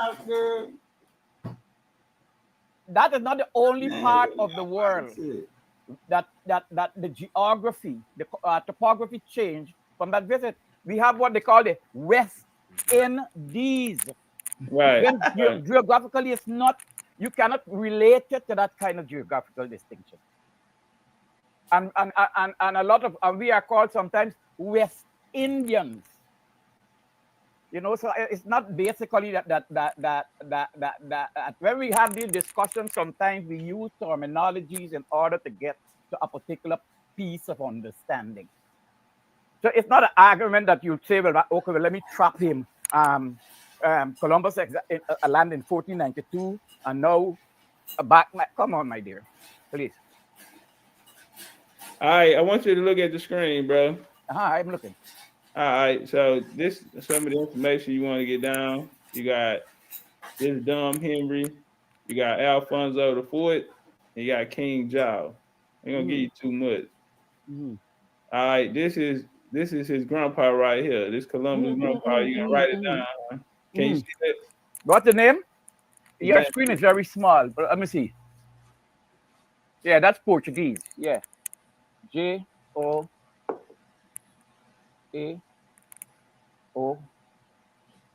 That's in Spanish. That would be Gonzalez, but it's in Portuguese is right. Gonçalves. My grandkids are Portuguese, Brazilian. Donatello. Donatello. Well, you don't need all that part. Just no. I just want to get the. Portuguese keepers. I want to get the URL. All right, now right here, this is mother right here. Isabel Zarco. That's her daddy. That's her daddy right there. This is daddy right here. It's in Portuguese though. They're not playing. Right. Mike. King of Bay, Duke of Beja. What's the URL? Could you give me the URL? For real. See, I thought y'all playing. Put something in my cash app or some school. I'm already goddamn hit me out here. Like put those names. Okay. Nigga, this BCU, get a membership. All that shit over there on the. Okay. I got a website too, bro. Goddamn. Okay, I'm sorry. Okay. You get a nigga a leg, he wants to get a nigga a foot, he wants the whole leg. No, man. Why do That's all good. Come on, Mike. Let me show you something. Why do you guys have to extrapolate the most evil from something like a whoa, bro, we ain't doing that. I mean, you just like your opinion. All you have to say is no, you cannot get this without a subscription. No problem. It's not that I'm trying to do something. I got you, brother. I have to tell you no problem, bro. Do you want me to teach you or not? Hey, what's up with it, Jay? Turn up one time. Dad is texting in the building. Hey, y'all, let's get up to 200 likes. Moderators, what's up? I know y'all enjoying the show, but make sure we got them on the backup page. They goddamn, yeah, man, y'all subscribe to my backup page. All right, now, all right, y'all got me. Y'all won. Here I come. I'm coming. Portuguese village right here. Opens I'm coming, new world of speculation. Hold it right there. So they I'm have a coming. Statue actually in Beijing. Yeah. Hold it right there. Right don't. Columbus was a Jew. Don't you this do on it. Israel nation, bro. If you want don't you move. Don't you Columbus move. was a Jew named Salvador Fernando Zarco and was among those expelled from Spain in 1492. All right. That's from an Israeli one. Here go one from CNN.com right here. CNN.com about the real Columbus. All right. All right, what else you want to learn today, bro? Okay, let me say I accept all of that, right? In connection with my point.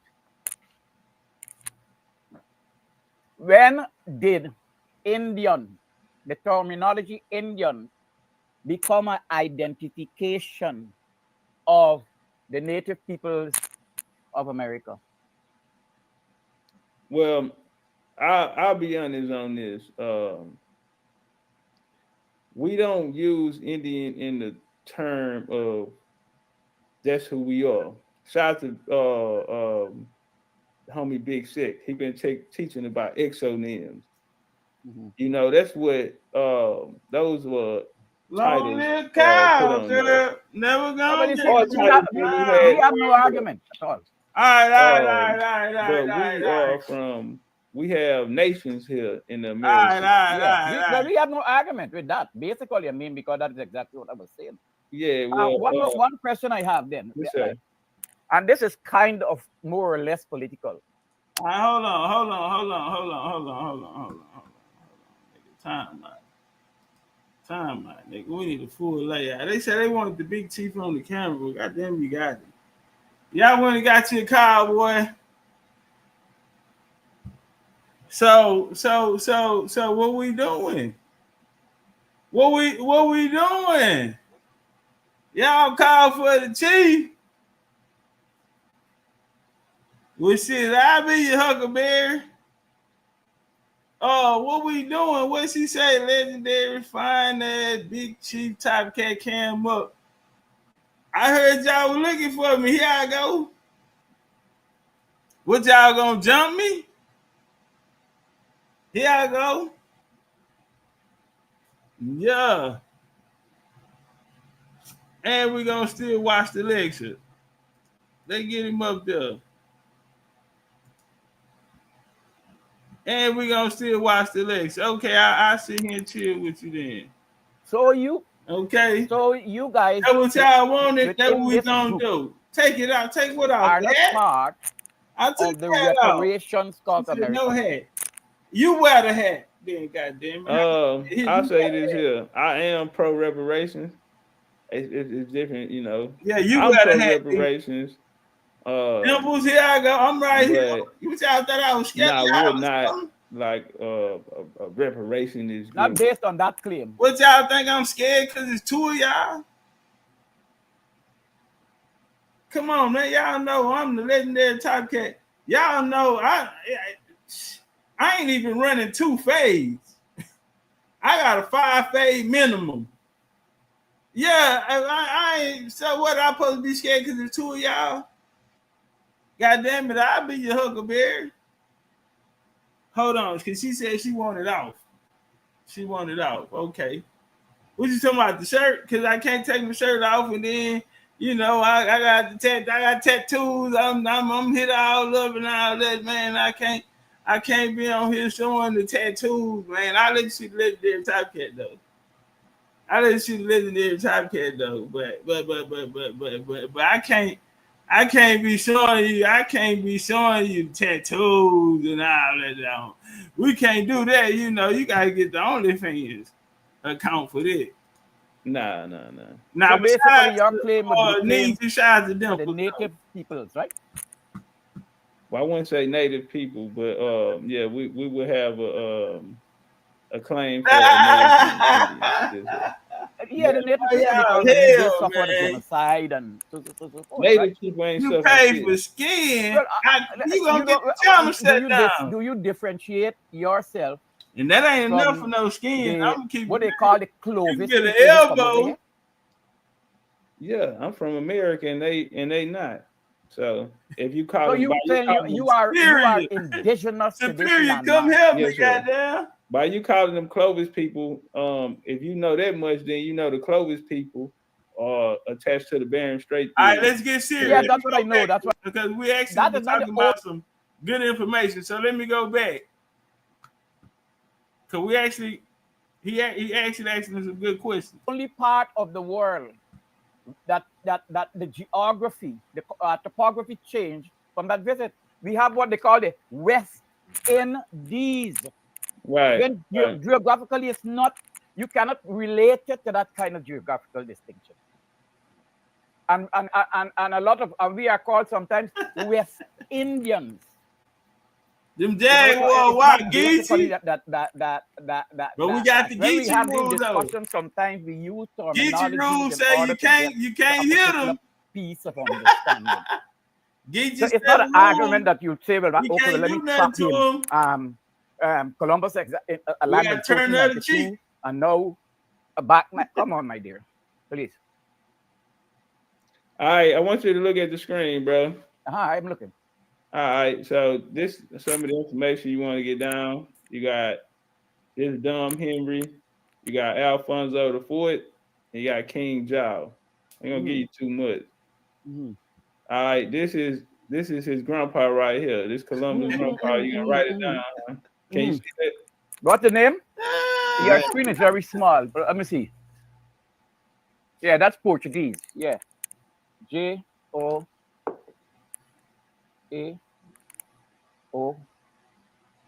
That's in Spanish, that would be Gonzalez, but it's in Portuguese is right. Gonzalez. My grandkids are Portuguese, Brazilian. Donatorio. Donatorio. Well, you don't need all that part. Just no. I just want to get the. God damn, nigga, you think I'm Dr. Ben or something? I want to get the URL. All right, now right here, this is mother right here. Isabel Zarco. That's her daddy. That's her daddy right there. This is daddy right here. It's in Portuguese though. So. Fernando de Portugal de Vesua. Right. Yeah, what up, fam? El been here. What's up, El? What's the URL? Could you give me the URL? God damn, you gonna put El, tell your daughter I said, hey, how she doing? I hope her day went good. Put something in my cash app or some school. I'm already goddamn hit me out. Okay, here. if I put those names, okay. If I put those names, nigga, this BCU, get a membership. All that shit over there on the. Okay. Yeah. What you mean? Okay, nigga, you ain't finna come over here and just write down all my game, nigga. The game be sold, not to be told, nigga. I'm helping you out, but we ain't finna do that. You really over there jotting shit? No, hell no, nigga. Fuck you think this is, nigga? Screenshot it or something, nigga. We ain't been seeing. Let you put pen to pad, nigga. Put something in, nigga. Go buy a membership. I got a website too, bro. Goddamn. Okay, I'm sorry. Okay. He wants the whole leg. No, man. Why do Come on, Mike. Let me show you something. Why do you guys have to extrapolate the most evil from something like a simple Come on, bro. We ain't doing that. I mean, you just like your opinion. All you have to say is no, you cannot get this without a subscription. Well, nigga, no problem. It's not that I'm trying. No, you can't get it. I got you, brother. I have to tell you, no problem, bro. Do you want me to teach you or not? Hey, what's up with it, Jay? Turn up one time. Daddy's texting in the building. Hey, y'all, let's get up to 200 likes. Hey, yeah, moderators, what's up? I know y'all enjoying the show, but make sure we got them on the backup page. And goddamn, yeah, man, y'all subscribe to my backup page. All right, now, shout out to JJ, man. JJ, you see me out here looking right good. Opens, new world in the neighborhood, speculation as it lays claim. So they have a statue sitting on the throne in Basia of Columbus right here. Columbus was a Jew. This on Israel Nation, bro. If you want that link. Columbus was a Jew named Salvador Fernando Zarco and was among those expelled from Spain in 1492. All right. That's from an Israeli one. Here go one from CNN.com right here. CNN.com about the real Columbus. All right. All right, what else you want to learn today, bro? Okay, let me say I accept all of that. What else? Right? What else? In connection with my point. When did Indian, the terminology Indian, become an identification of the native peoples of America? Play crazy on them. Well, I'll be honest on this. We don't use Indian in the term of that's who we are. Shout out to homie Big Sick. He been teaching about exonyms. You know, that's what those were titles put on us. Oh, but you see, we have no argument at all. but we are from. We have nations here in the Americas. Yeah, we have no argument with that. Basically, I mean, because that is exactly what I was saying. Yeah. Well, one question I have then, and this is kind of more or less political. So you guys within this group are not part of the reparations called America. I'll say this here. I am pro reparations. It's different, you know. I'm pro reparations. But nah, we're not like a reparation is not based on that claim. Nah. So basically, your claim would be the claim for the native peoples, right? Well, I wouldn't say native people, but yeah, we would have a claim for American Indians. Yes, sir. Okay, Black Beauty. You know you fucked up, right? If you don't know, now you know. You fucked up. Cause see, now you're in the Texas car, Arkansas. That means you can cook. She can cook. And you in the DFW. So you in Texas. So automatically you fall in the Texas car. I'm in the Texas car. So you fucked up. So when we have our event in Houston, Black Beauty, that means you're gonna be in the building. That's what I'm trying to say. Cause see, now you caught in the Texas car. We got something going on in Louisiana, Oklahoma, Arkansas. Then you have an obligation to be there.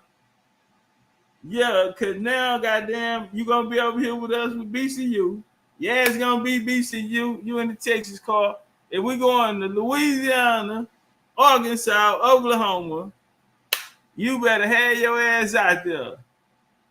Yeah, you fucked up. You shouldn't have told me that. Yeah, the native people, because I mean they suffered a genocide and so forth. Native people ain't suffer shit.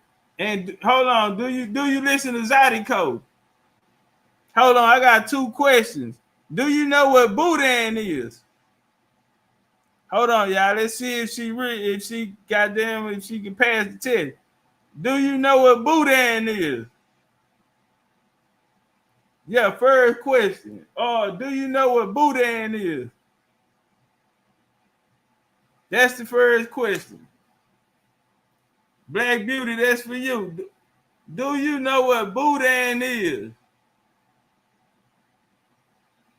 Tip said not the Boudin. And the second question is, do you know what Zydeco music is? Yeah, do you know what Boudin and Zydeco? And can you line dance? I wouldn't give a damn if you was just doing it with the boots on. Yeah, do it with your boots. Yeah, you're gonna have to pass them 3 tests right there to be official. Well, you know, do you differentiate yourself from the what they call the Clovis people who come over here? Salute. Yeah, I'm from America and they not Clovis. So if you call them, you are indigenous to this landmass. Yes, sir. By you calling them Clovis people, if you know that much, then you know the Clovis people are attached to the Bering Strait theory. Yeah, that's what I know. That's why I use the term. So now, why would you ask me am I them? And you looking at me for one, and for two, you know I told you I'm from America. Yeah, but remember I said there are people who look like you might have descended, who might mix and these sort of things. Yeah, well, I ain't mixed. I ain't mixed. I look like an Indian. You can look at just by looking at you and looking at me. Yeah. Topcatz a mark. Boy, you wrong for that.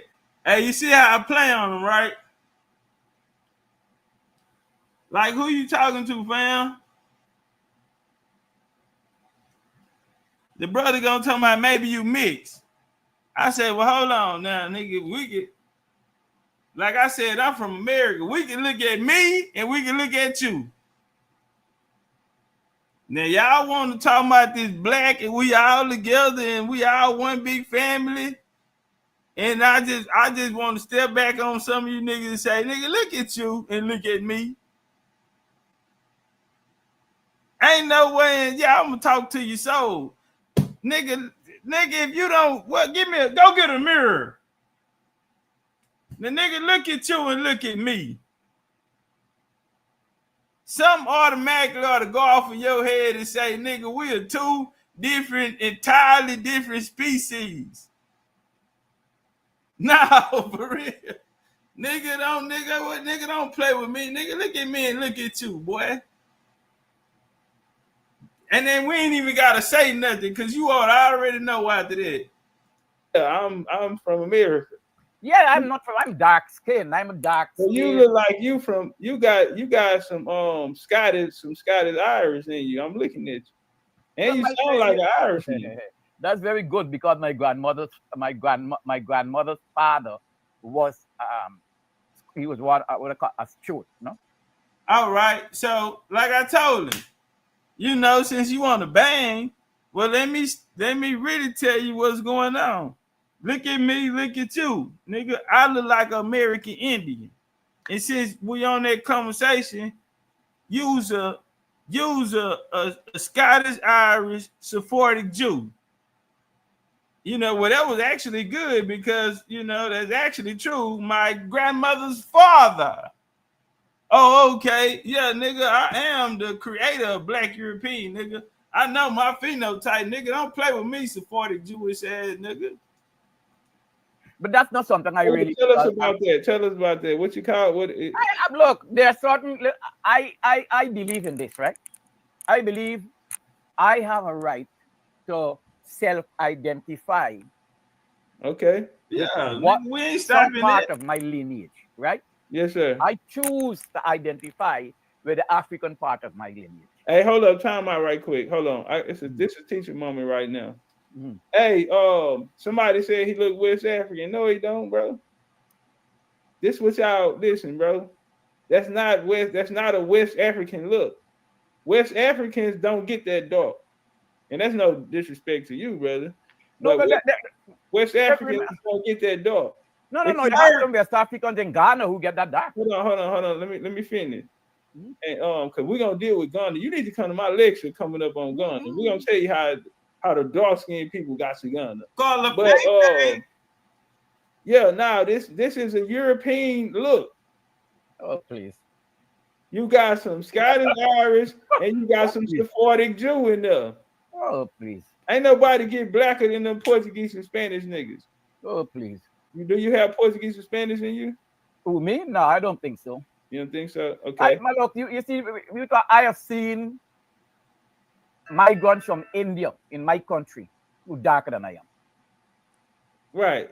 I've seen. Right. And things who are come from South India, who far darker than I am. Sir, ain't nobody gonna know. That's your skin tone, though, brother. It's not. I'm looking at your facial features and shit. I see Scottish. That's how the Scottish Irish people look. Yeah, well, I mean that might be part of the makeup, but as I said before, I choose to self-identify. What part of your African lineage? So I choose that, and that's why I don't get into argument with people who make their choice or who see themselves going of anything. It's not me to do that. So he gonna admit to his black. He gonna admit to his European side, but he's saying.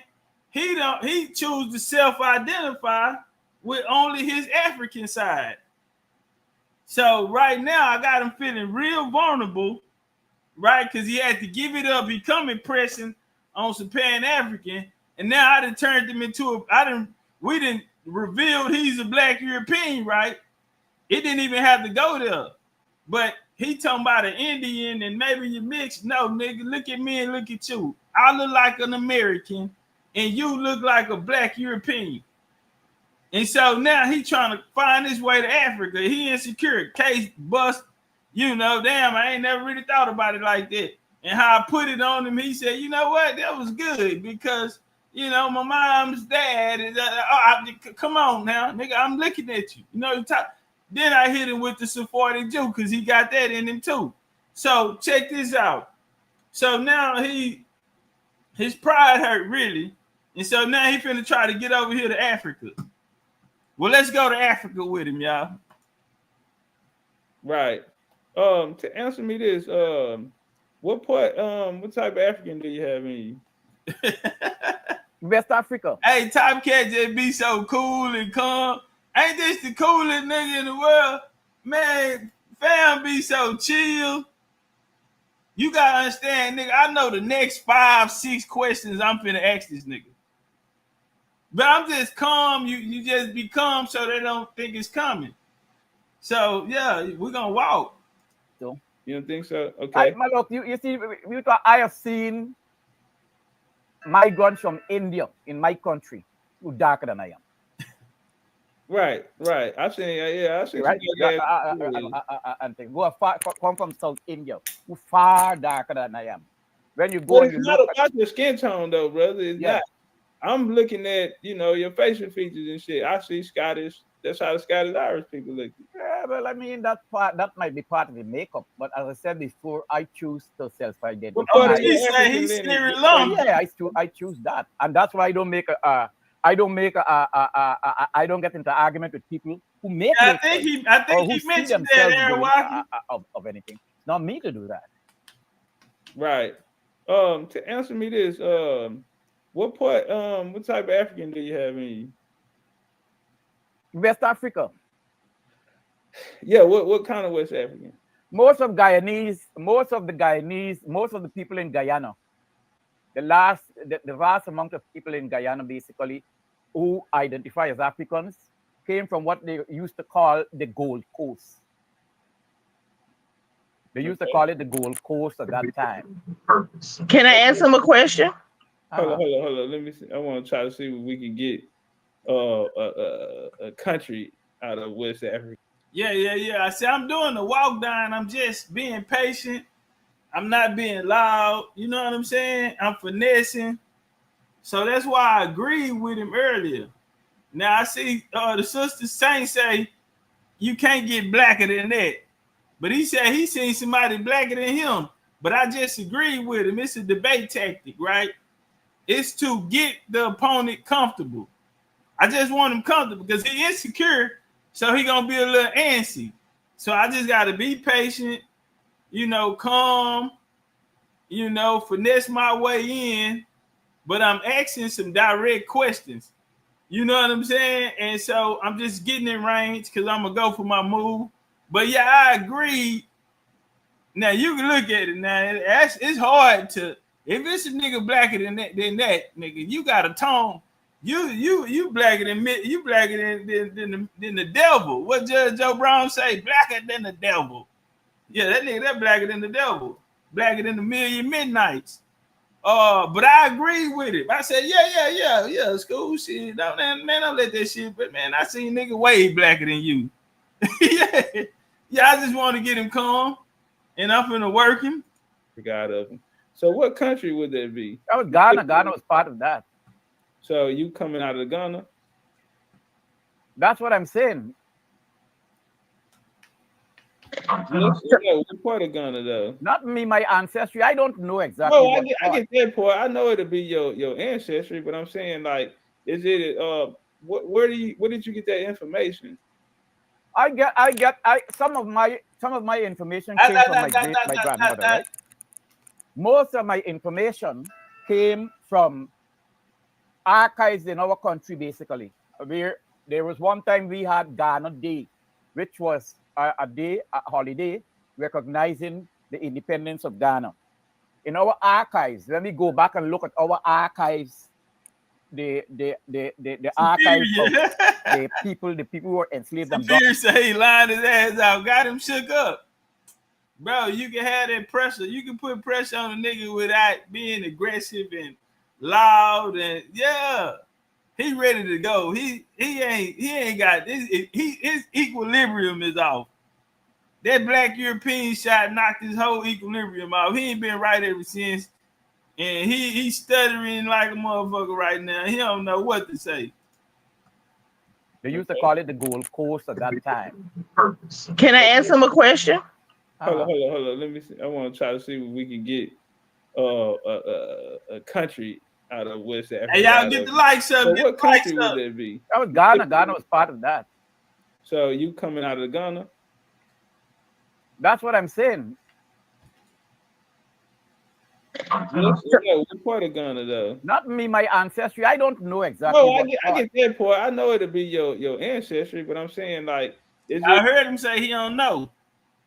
I act like I ain't here, but I just put that in my back pocket. So he gave it up. He don't know what kind of African he is, where he from in Africa. Let's walk. I got that under my belt. Slowly taking that confidence away. Where did you get that information?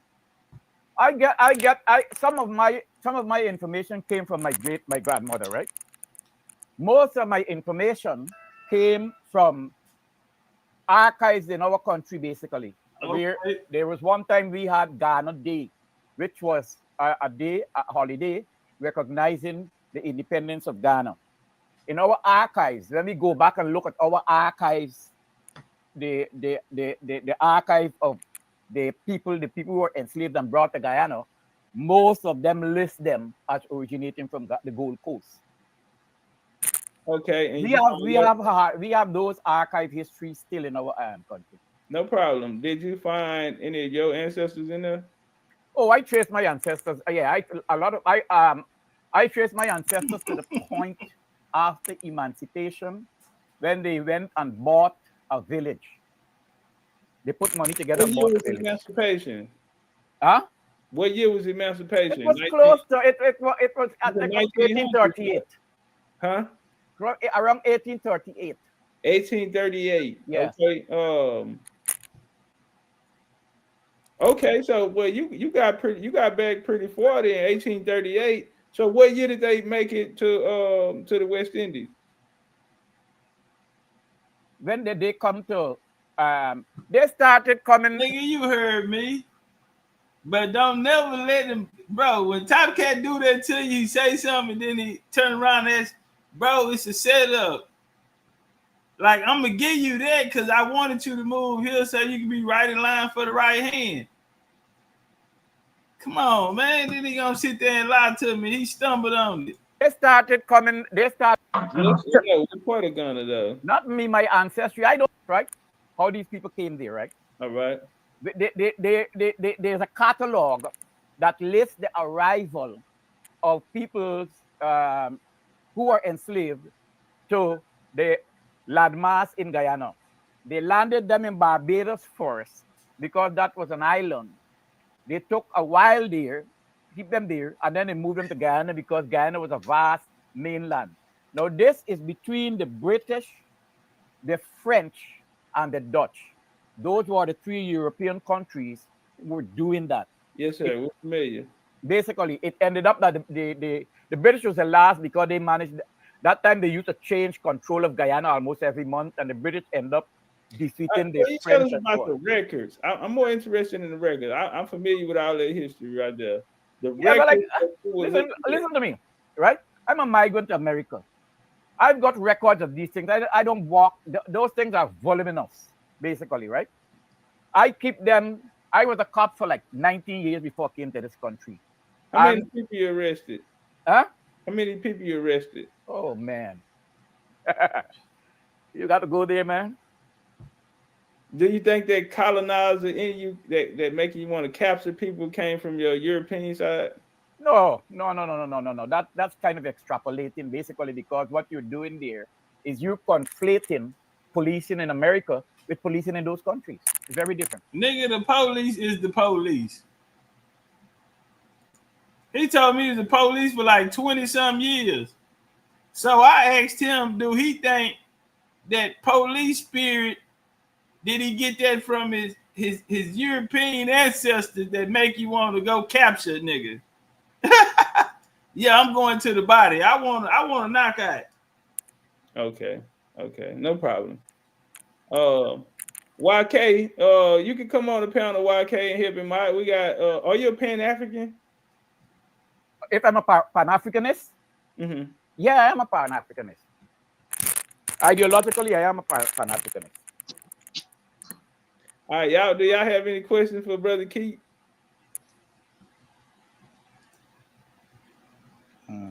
And you said their name was what? Jacks. Jacks. Y'all know Shrug's a sniper. Shrug's gonna sit in the cut, and I only have to finish it off. He already know what I'm looking for. He got the coordinates on it. He got you in his scope. So I think Shrugs when he found his family. Shrugs ain't What's gonna up say with nothing. it? Turn up one time. Sniper. I'm trying to find the screen where you can. I'm trying to find the screen that I had earlier. Can y'all hear me, bro? Mic check. Yeah, turn up. We hear you. Man, hey, first off, man, I gotta keep saying this. First off, peace and power, everybody. Light and love. You feel me? We standing on big Indian business. Boy, you a hell of a boxer, boy. I tell you that. You a hell of a boxer. And I wanna send you some shit to help with the giveaway. You know, I be in that motherfucker. You know, I got a beautiful queen and shit, man. And for my niggas that's going through that shit, man, I got some good shit, some all natural good shit, man. You know, I'm a herbalist and shit like that. So I'm gonna tap in with you on the back end. But I want to speak a little bit. I got a question for Keith, but before I get to Keith, man, I want to say something, man. I ain't gonna dwell too much on yesterday, man. But you know, out of respects for you and your platform, you know, we softened them up real nice for the sacrificing to the gods, man. At the end of the day, bro, stumbling, bumbling, and then basically saying that his parents and his grandparents are Caucasian. But his great grandparents are full. I mean, I ain't gonna get into that shit. But at the end of the day, you know, you made it do what it do. Shout out to the panel. Shout out to the BCU family. So for you, Keith, man, I wanted to speak on. You got a little bit, you know, you got a little bit more work to do, brother. It's a map, man. I'm gonna drop in the chat when I get a chance. Top, if you want to check it out. It's a Spanish map. I forget what it's called. Mm-hmm. It's not pseudo. It's from the 1500s. Mm-hmm. That show that they regarded. See, they called this part over here, and correct me if I'm wrong, Top, but some of it, I'm gonna show you the map, but some of it was called India Superior, and this is how you get you know, the West Indies. So what year was that? I believe the map was 1538, but I'm gonna show it to you. Yeah, remember the Pope divided that part of the world between Portugal and Spain. Well, let me ask you this: Did he ever answer the question as far as when did India actually become India? Are you hip to that? No. Yeah, oh man, I don't think you were listening. I think the girl came in and she pointed out that India was not India before 1948. I said yes, that was the time when it split between when they split between Pakistan and India. Right. I said the reference of India was just a terminology to keep in context with the discussion. Oh yeah, no. I do not listen to me. I do not get into inverse proportional arguments because I'm not trying to get into an argument. That's all I wanted to ask you, bro. That's all I wanted to ask you. Mm-hmm. You know what I'm saying? I ain't really got too much for you, man. You know, it's all love. You asked him, was he native? You know, he basically handled that, man. As far as you know, no. You remember, it's not a fight. I'm not trying to fight, brother. I'm really done with you. I just wanted to ask about your West African heritage. But other than that, man, I ain't got too much top. I'm gonna let y'all keep doing y'all thing, man. I'm gonna mute up for a minute, man, and I'll have the TV. Shout out by foreign, you know, entity. And within that foreign entity, they have statuses, you know, tags, labels, brands, you know, with statuses attached to them. And Indian is what we are recognized under, and are the people who are in contract with these occupiers, have treaties with these occupiers. So that's just a status in their system, but you still have to attach yourself to your tribe, like, and that's the name that you are. It's just in this system navigating. You know, Indian is the highest status. You know. Okay. Let me respond to that with something a little similar, right? In Guyana, we have what we call the indigenous peoples, and they're from different groups. They're men. They're like Caribs, Akawayos, Arawaks, Patamona, several others, Arakuna. A lot of them speak different dialects or languages and so on and so forth, basically, right? And from time to time, I mean, they call themselves Indians also, right? I tend to tell them basically that they are Arakunas, they are because they're very proud of their heritage. And what I'm trying to tell them is that they're very distinguished in terms of a lot of things they believe. And to preserve that distinct identity, they should identify with what they were. Yeah, that's your tribe. You know, the Indian is just the status, so you're recognized by these occupiers. You know, not necessarily to position, but the tribe and who you are, your culture, all that. Yeah, you don't detach from that. This is just for the public. No, but that was never my argument. No, I get it. No, listen, I thought that the first time too, but when he came back, that's why I told him after listening to you second time, I get with you. You know what I'm saying? So, all right, let's get on. Can I ask a question real quick? You said you're of the Jack family, right? I said yes, ancestry. Sir, can I ask you a question, please? Sure. Have you seen any proof that the so-called African Americans that are in America? Any proof that what? Any proof that the so-called African Americans were already here and that we were already indigenous to this land? Is there any proof that not that we came over here, but that we were already here and not from Africa? You asking me that question? Yes. I mean, you should be asking those guys that question. No, I want to hear your response. I remember what I said earlier. I wasn't here. No, listen to me. Man, OG said, man, I came in here and asked them nigga that shit. That nigga that whooped on my ass, nigga. You gonna try to come up here and put me back in that shit. I just got out the hot seat. Man, that nigga kicked me while I was on the ground. I thought that was real. That nigga done just punched off on me about this shit, nigga. I'm not finna, you asking me. You need to ask, you trying to throw me in some shit. So now they finna get into it. School ain't coming here to do all that tussling with you. He's on my team, but I want to hear his. I'm not on anybody's team. He ain't on your team, bro. Why you getting He just named all. That nigga said, nah, I ain't on your team. You steady trying to throw me out there. They done whooped on my ass, nigga. Nigga just brought me alcohol and some swabs, nigga. I'm not getting it. Don't put me in that shit, nigga. I got my ass whooped by myself. You getting your ass whooped by yourself. Let me answer this basically. Thank you. I appreciate it. No, listen to me, please. I'm not hostile to any idea. Listen to me, basically. I am a very objective person. I believe in listening, learning, basically. I'll make my point, you'll make my point, basically. And these sort of things, right? Now, you ask me if I have any proof of African Americans being indigenous here prior to the arrival of enslaved Africans. Is that the gist of your question? Yes, sir. Well, basically, two things we gotta come out. Basically, you can't say African Americans, right? Let's say that if I'm Dr. Ivan Van Sortme wrote a book that said that they came before Columbus, right? Right. And in many ways, the context of his book are the people who look like Africans were in these parts long before that. There are studies being done. There were studies being done in Argentina, Brazil, and generally in Argentina and Brazil, where they examine some evidence that they had not seen before. They had not done a very good examination of it.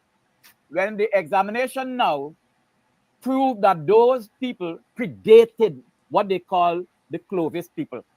They speculate those people either came here from Australia, what they call the Aborigines, or they came within that current from Africa and so on. You see, I said that I choose to recognize what I am based on some part of my lineage. There are certain things basically that I would not encroach upon the liberty of someone else. Basically, there's so many things. There's more things we don't know than what we know. So I can't answer that question and say, well, yay or nay. Because illuminated beauty vibrations. Yeah, I like that better too. With some similar characteristics. Yeah, it look real good on you. Living. Yeah, she changed the name. She said I had to change the name and remove the black in the real Indian way. Illuminated beauty vibrations. Yeah, I like that name too, and it look good on you. On this land long before the Europeans started bringing slaves here. That is not widely impossible. All right, yeah. So thanks, sir. But so pretty much, there's no evidence. There's no proof of that. I can't say that because I haven't read every book. Right, but you just what you just explained to me was basically saying no. No. What I explained to you, remember what I said? You said I must. Y'all hear me laughing? I'm laughing at that. You know, on right. So why give us a long story and just simply just say no? Because you know what your question should have been: have you ever encountered any evidence? You see, as I said before, I am very precise in what I say. If you ask a person, you ask a general question, you ask a person to share with you an encompassing knowledge of everything. I appreciate that. Thank you, sir. Thank you. Yeah. Hey, let me say this here right here. Hey, bro, y'all gonna have to pick that offense up, man. School is season. It's season. You know how you come in? You ever met a pool shark? Yeah, that nigga like a pool shark. You know, but hey, let's get over to movement are very different to the leaders. The leaders of yesterday that led that movement are very different to the leaders of today. The leaders of today are kind of self-centered. Leadership is a servanthood responsibility. You've got to see yourself as a servant. Leaders today don't see themselves as this.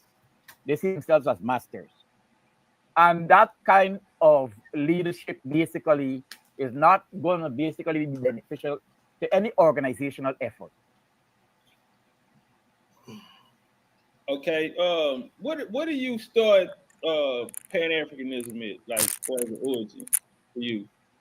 What is Pan-Africanism? What my concept of Pan-Africanism is? I'm sorry, say it again. It is the question, what is my concept of Pan-Africanism? No, sir. Like the movement, the movement started. What do you start the movement of Pan-Africanism? Just being studied and being around it, and these, what does it actually start meaning? The origins of Pan-Africanism to you? But I believe the origin of Pan-Africanism go back a long way. I don't know if I can pinpoint the initial point, but I know that I can certain characters like Marcus Garvey. What's his name? Oh God, I'm trying to remember the name of the American.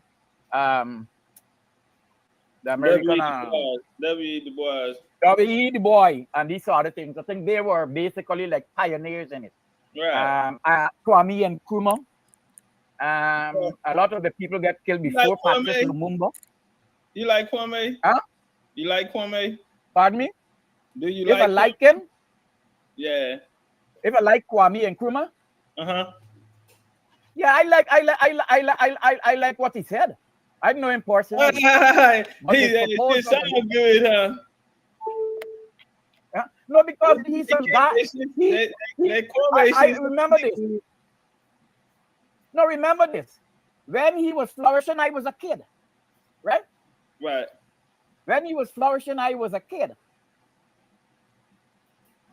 He came to America. I remember he spoke about when he ran out of money to finish schooling and he was taken in by African Americans, and they financed him and so on, so he could finish school and so on. Are you read him where he makes statements like that? Do you while believe he was in college here? Do you believe it? Do you believe yeah, it? why not? Yeah, I believed it. Because he was how can I say that? He was like a plant. You're telling me he was like a plant by the colonists? You know what, Keith? I'm making a lecture Friday. We're gonna have this lecture that you keep hearing me talk about. I want you to come, bro. Whatever I gotta do to get you there, bro. I need you to be there. I come. I'm gonna show you. Bring your pen, because I would love to debate that. Right quick. I got you, YK. Hold up. And I'm glad you told me this, because I can do some research now when I'll come. Right. First thing I seen you do was you grab a pen and start writing shit down. You know, I don't give a fuck what school thought you come from. You know, I like teaching. So when you did that, I said, damn. Because I know some of these niggas pull up every day and come see me, Keith. They ain't never grabbed a pen when I was talking. And really, that's all I'm out here. I came out here for. You know what I'm saying? Hoping you will grab a pen and write this, and go check it out. Yeah. So look, check it out. This is what I'm saying to this. We'll be talking about Kwame Friday.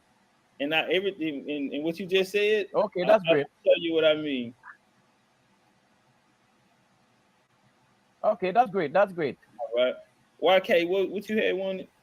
Yeah, I was basically saying I would love to have a rebut for all those videos. Those Pan-African videos, because I think you got the wrong understanding of what Pan-Africanism is. That's what you have your channel for. Brother, I'm speaking to Top Cat, yo.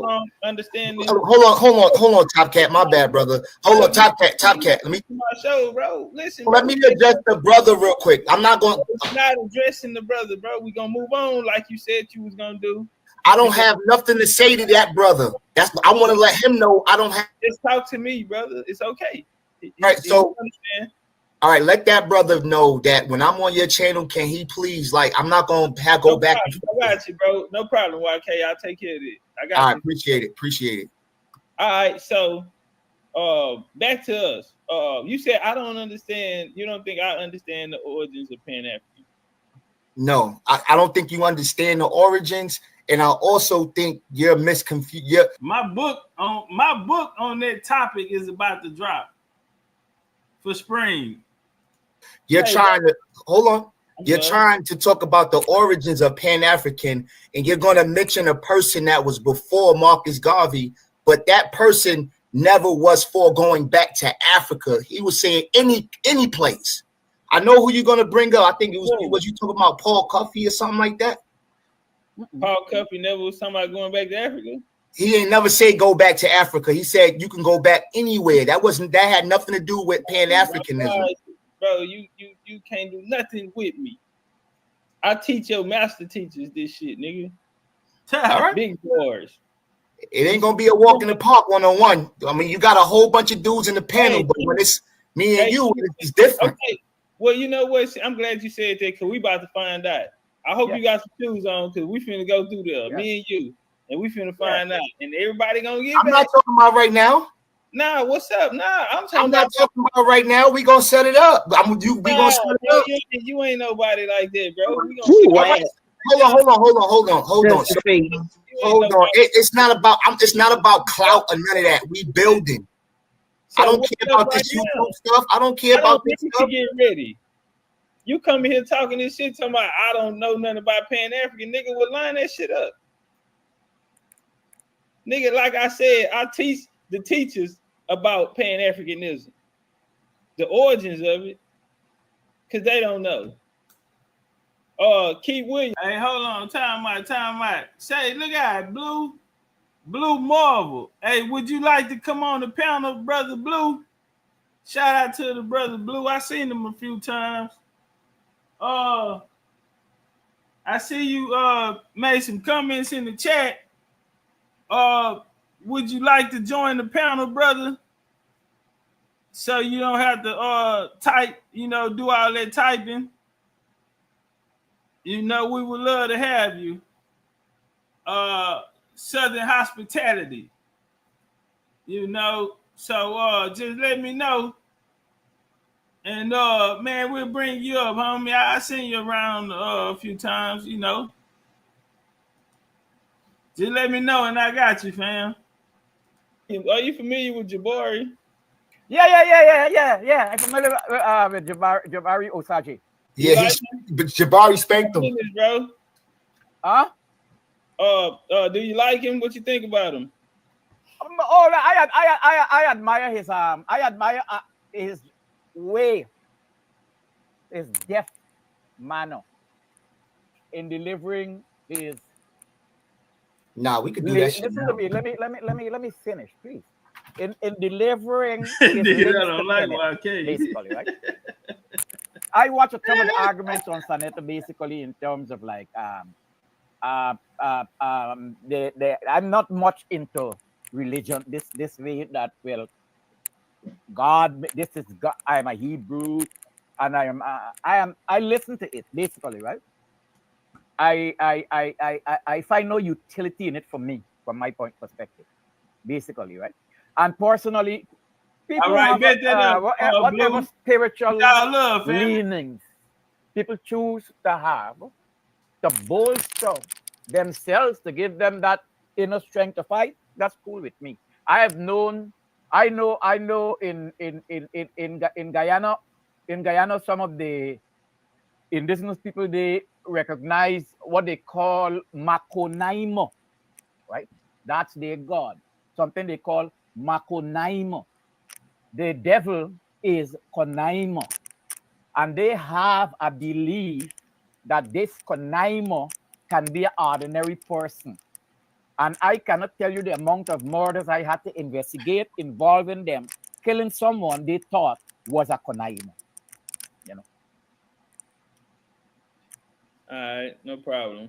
Hey, shout out to Boss Lady Hicks in the cash app. Shout out to my nigga Al with a big 50 in the cash. Did you make that for your page? It's Africanism. It was about, do black people are indigenous to America? Come on, bro, are you serious? Yeah, it's on Sonetta channel. All right. Well, I'm gonna show you something then. But we could do it now. Hold on. Okay, yeah, you got your shit. I got my shit. I'm gonna rebut all your shit. I got my shit. Yeah. Screen sharing. I'm screen sharing. All right, we about to get there. Go on, get set up, and we gonna get there. All right, you can let the baby go off the panel. Run my shit. Nah, we ain't let nobody out the panel, nigga. You in my house. Ain't nobody gonna jump you. Everybody good though. Now, can we clarify what rebut is with him? Like rebut is proving your statement or your point wrong with facts, break out emotions and feelings or narratives.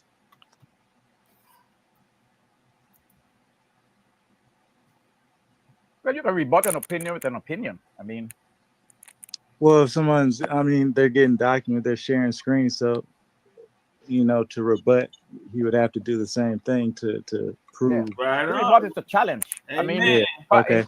I'm just making sure. Yeah. Hey, YK, what did it say? Can you see my screen, brother? Yes, yeah. What are the origins? Yeah. So I thought that's not the debate. What is that on your channel? Come on, bro. No. Did you make that for your page? Is that on Sonetta's? Yes, sir. You know when you're ready, brother. On Sonetta's. Hold up. All right, I'm showing your screen. The time will start when you start, brother. Just let me know when you're ready. What are the origins of Pan-Africanism? You heard Sonetta, right? Hold on, keep going. He's going in on that. Let me know when you're ready, brother. All right, now was that one part? Was that only one part of it? Hold on, man. I don't know. I don't understand why people be wanting to. Come on, fam. Like, bro, I ain't gonna really talk about nothing unless I'm there. I ain't gonna say nothing about something unless I know. Me pushing through this journey, bro, like we laughed about earlier when Dane and Joe Brown got into it. just so happened right after the fight, we was chopping it up. You know what I'm saying? Like I end up being there. They pulled me up on the panel. You know what I'm saying? They say so. You know when the room blow up 30,000, the spread of FBA, all of that shit there, the end, the ADO out. Like I just so happen to be in a lot of places, and then I be, you know, so people be coming and they don't even have the primaries like they went there. And this brother gonna tell me what my conversation was about, a debate that I'm in, as if he had any type of insight on it. That shit be crazy. So a nigga, you know, just we can prove you wrong real easy, and you know it ain't cool when people just okay with being wrong. Did you make that for your page? Is that on Sinetta's? Yes, sir. You know when you're ready, brother. On Sinetta's. Hold up. All right, I'm showing your screen. The time will start when you start, brother. Just let me know when you're ready. What are the origins of Pan-Africanism? You heard Sinetta, right? Hold on, keep going. Uh-oh, he's going in on that. Yes, go. Let me know when you're ready, brother. All right, now was that one part? Was that only one part of it? Hold on, brother. Was that only one part of that debate? Because I remember Jabari saying, "We off there, bro." Of course, you started off. Going in on that. Did you know? Even if I would, that's what the title of the debate was on Sinetta channel. You can put the title for anything, bro. But that's no, we're not gonna do that, brother. We're not gonna do that. We're not gonna sit here and act like you don't know that, man, because you sleep with it. We moving on, bro. All right. Now what's up on my why I asked the question before y'all even started? Yeah, turn up. You ready to share your screen, brother? Of course. You started off. You said you debunking some shit. Right. You said you gonna prove that the origins of Pan-Africanism. Let's get it. I just said Paul Cuffey. Where you shit at, bro? You said Paul Cuffey, right? So show me the screen with show me the screen where Paul Cuffey said that we going back to Africa. I mean, where can you share that Paul Cuffey said that we should go back to Africa? All right, bro. Damn, bro, you could at least came in home and been somebody type of competition or something. And so that's all you need. Anything else while I'm back here? Bring your proof that the origins of Pan-Africanism, and how does that have anything with tracing our origins to Africa? What? Oh, man. And you know you fucked up right there. Sometimes you should shut up, right? Because now I know, just by you asking that, I know you don't know something, and I'm finna go right to you. So the Back to Africa movement, right? Europeans in the 18th, 19th century, they wanted niggas to return. Let's go. The person to spearhead the first black initiation back to Africa effort in U.S. history was Paul Cuffey, a sea captain, entrepreneur, and perhaps the wealthiest American of his time. All right, brother. So what's up? What's up now? And where did you get that article? Where is that article right there from? He go according to Donald Wright. Okay, he was the first Back to Africa movement pioneer. Just go check that out. Right. No, but what the question I would have is there a difference between the Back to African movement and Pan-Africanism? Exactly. Hold on. Because Pan-Africanism doesn't necessarily mean going back. Go back to Africa. Yeah. So he automatically don't even know what the Pan-Africanism is. No, listen, brother. What we're not gonna do is act like checkmate. Hold on, brother. It is your turn. So we waiting on you. That's what you wanted, and you gonna open up with that. So we waiting on you, brother. The nigga to spearhead the Back to Africa movement, they say, was a nigga named Paul Cuffey. So are you ready? You ready? Yes, sir. Share your screen. Let me share my screen. Like, really, bro. Bro, you supposed to pack it up and go on dip. Like, it ain't nothing you can do with that. Real quick. Man, these niggas get picked up by their belt loop around here, man. Come around here with little boy information. Why would you throw that punch anyway, the first one? Nigga, at least get into the second. All right, you see that right there? You see my screen? Yes, sir. We see your screen. All right. Now, what that says, Pan-Africanist ideas first began to circulate in the mid-19th century United States, led by Africans from the Western Hemisphere. Now, let's stop right there, because it didn't say led by Indians. It didn't say led by natives. It said led by Africans. So we already know that there's African people who know where the hell they come from. Let's just get that out there. Now, it says the most important early Pan-Africanists were Martin Delany and Alexander Crummell, both African Americans, and Edward Blyden, a West Indian. Do you see that? Brother. Now, if Paul Cuffey was so much of a major influence, they would have spoke about him first. So the first ideas was brought up by Martin Delany. All right. So you keep talking about Paul Cuffey because of one thing he said, and then you want to run with him.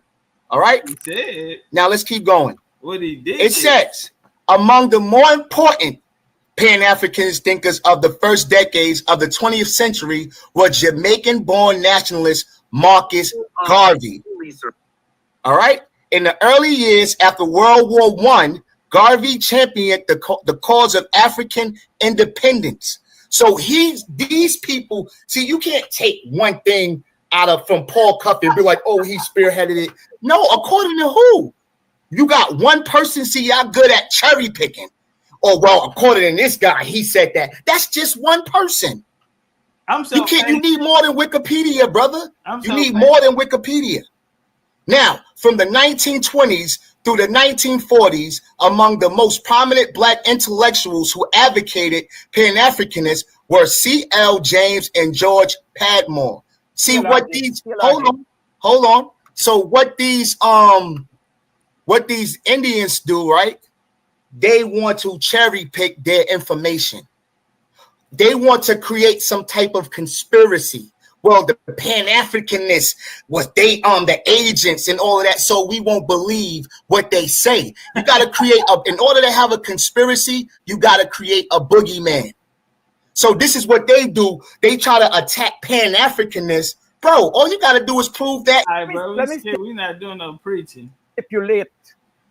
Not doing no preaching. That the fault lines that you have pointed out in these persons to whom were attributed. Let's skip, bro.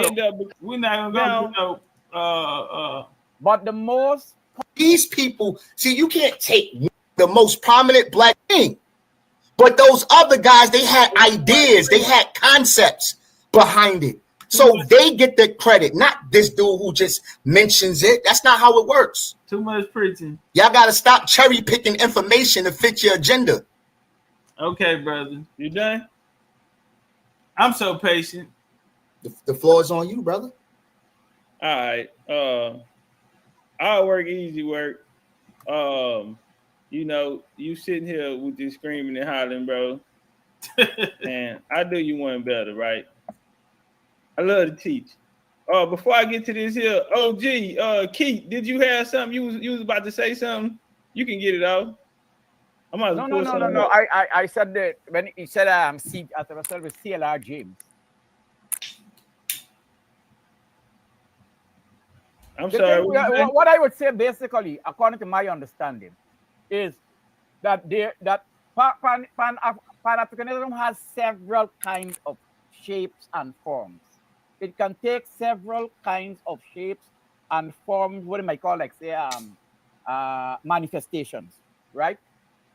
But the most popular form of Pan-Africanism is seeking a unity amongst all people of African descent.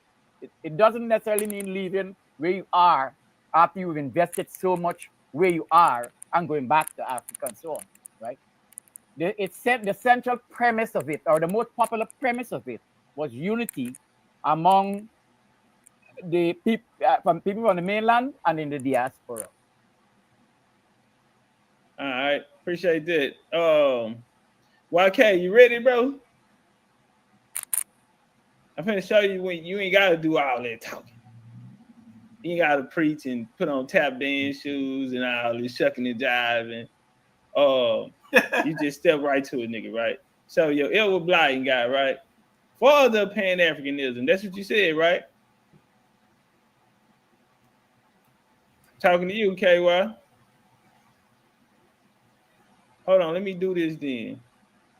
Lee needs you. My mic on. Shout out to the one trades, man. Shout out to the homie. Yeah, your mic on. Trades. 13, homie Lee needs I you. want him to see Hey, it. y'all, it's the Elwood Bible Blighton is Pan-African. considered It hit upside the head, Top Cat.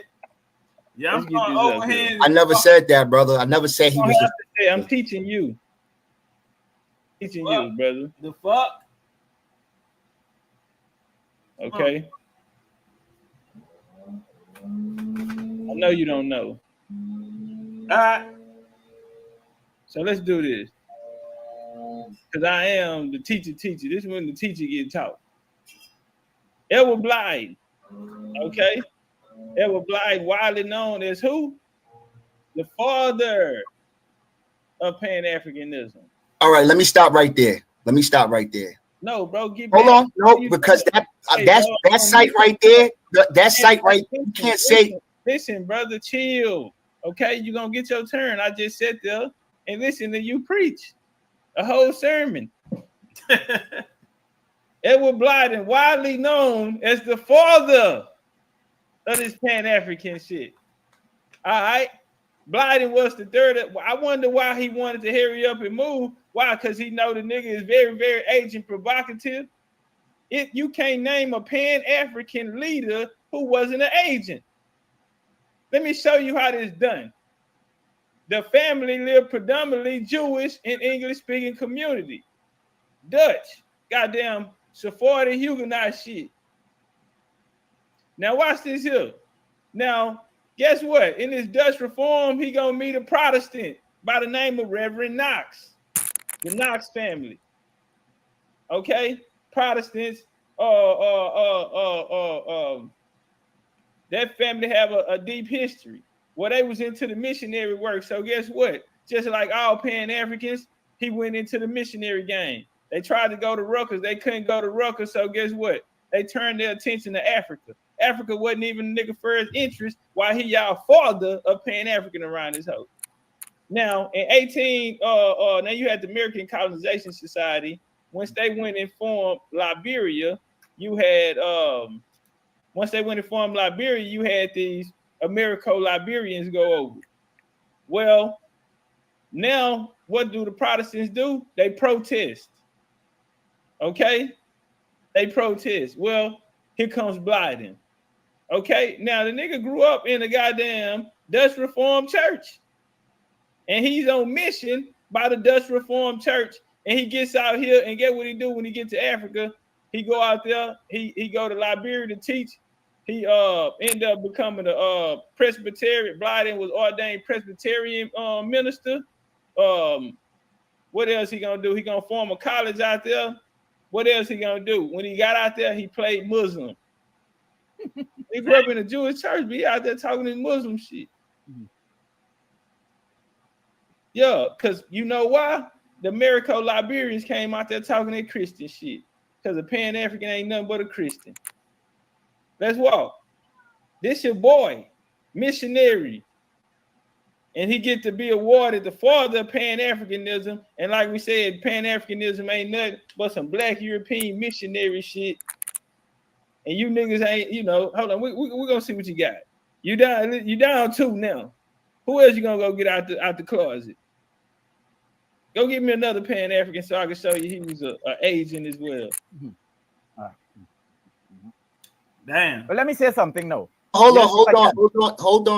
Let me respond to that. All right. No. Hold on. Just get your shit together. All right, what you had, Keith? Let me say something now. Basically, right? Mm-hmm. Let me stipulate that the fault lines that you have pointed out in these persons to whom were attributed the creation of Pan-Africanism is factual. Let's stipulate that. Let's argue that basically, right? And so on, right? Because if we say, look at it, Blue. Look at it, Blue.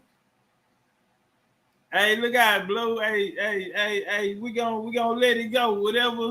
Whatever the conversation is, we gonna let it go. We got a rule over here, man. It's called no banging in the chat.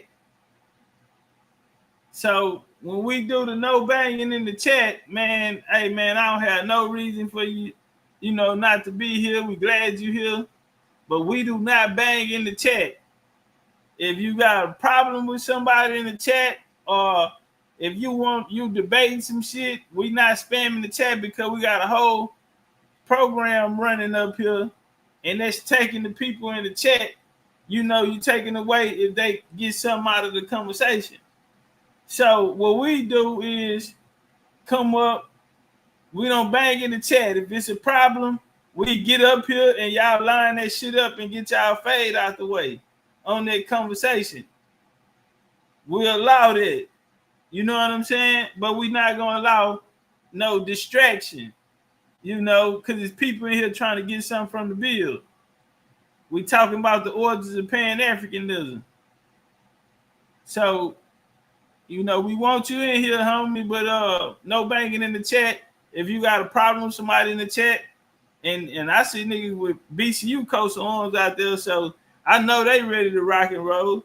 You know what I'm saying? So we can line it up or we can leave it alone. You feel me? But let's walk. We're watching the bill and we trying to get something out of it. If we're looking at this Pan-Africanism in terms of whether it has any value to people like me, right?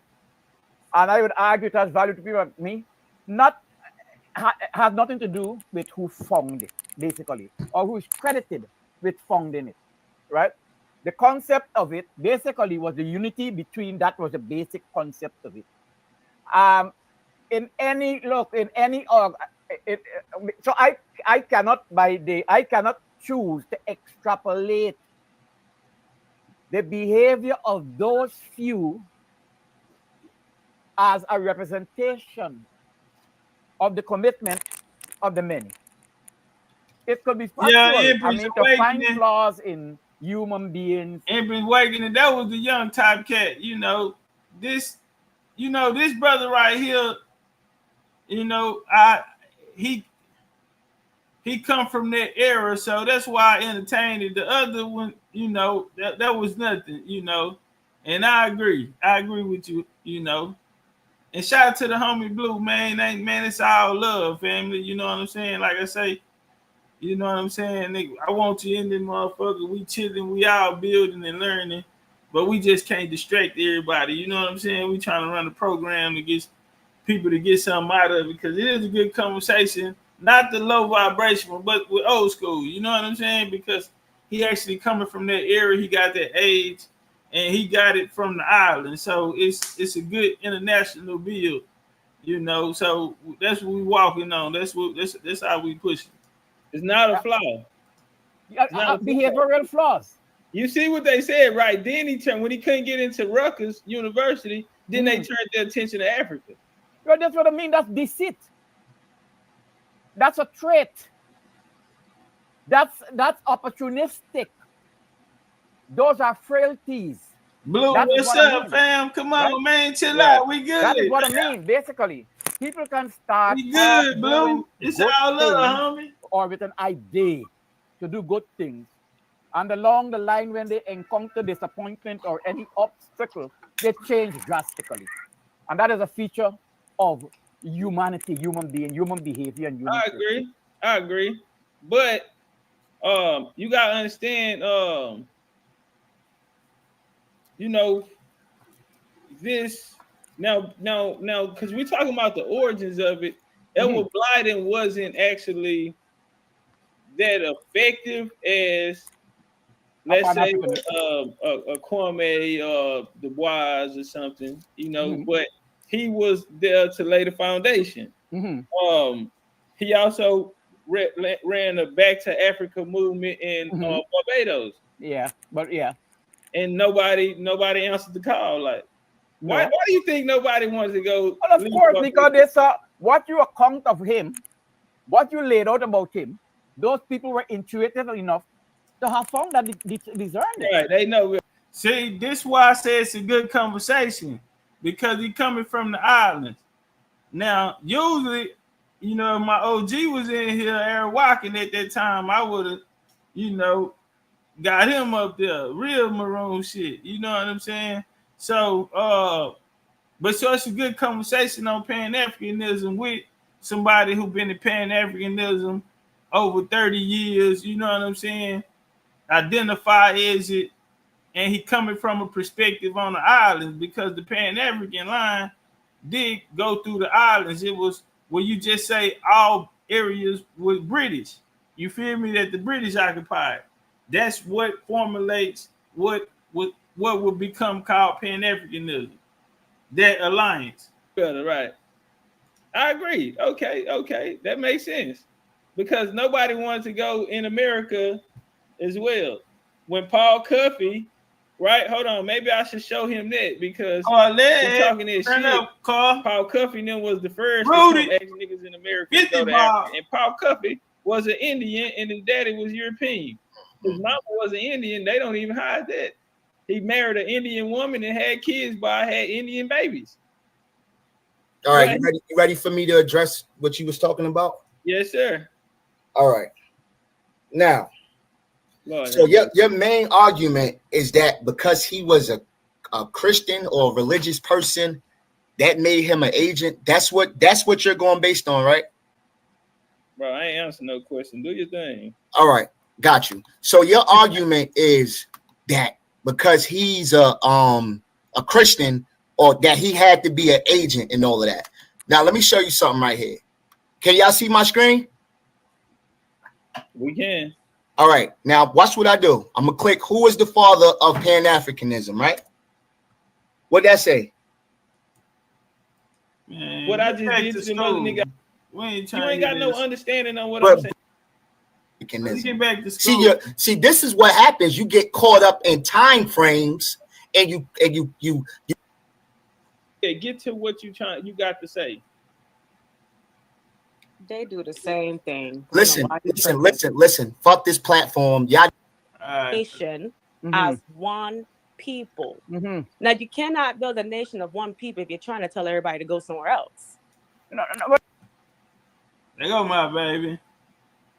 There go my baby right there. Miss Shan. I told Shan, if you help me, I'll teach you everything I know. And you'll be the greatest American Indian woman teacher. And she took me up on it. But that's not Pan-Africanism. And nigga, we rule the empire. We rule the empire. We rule the era. Bars. Doesn't say go anywhere. Well, no. Because the new Pan-Africanism doesn't say that.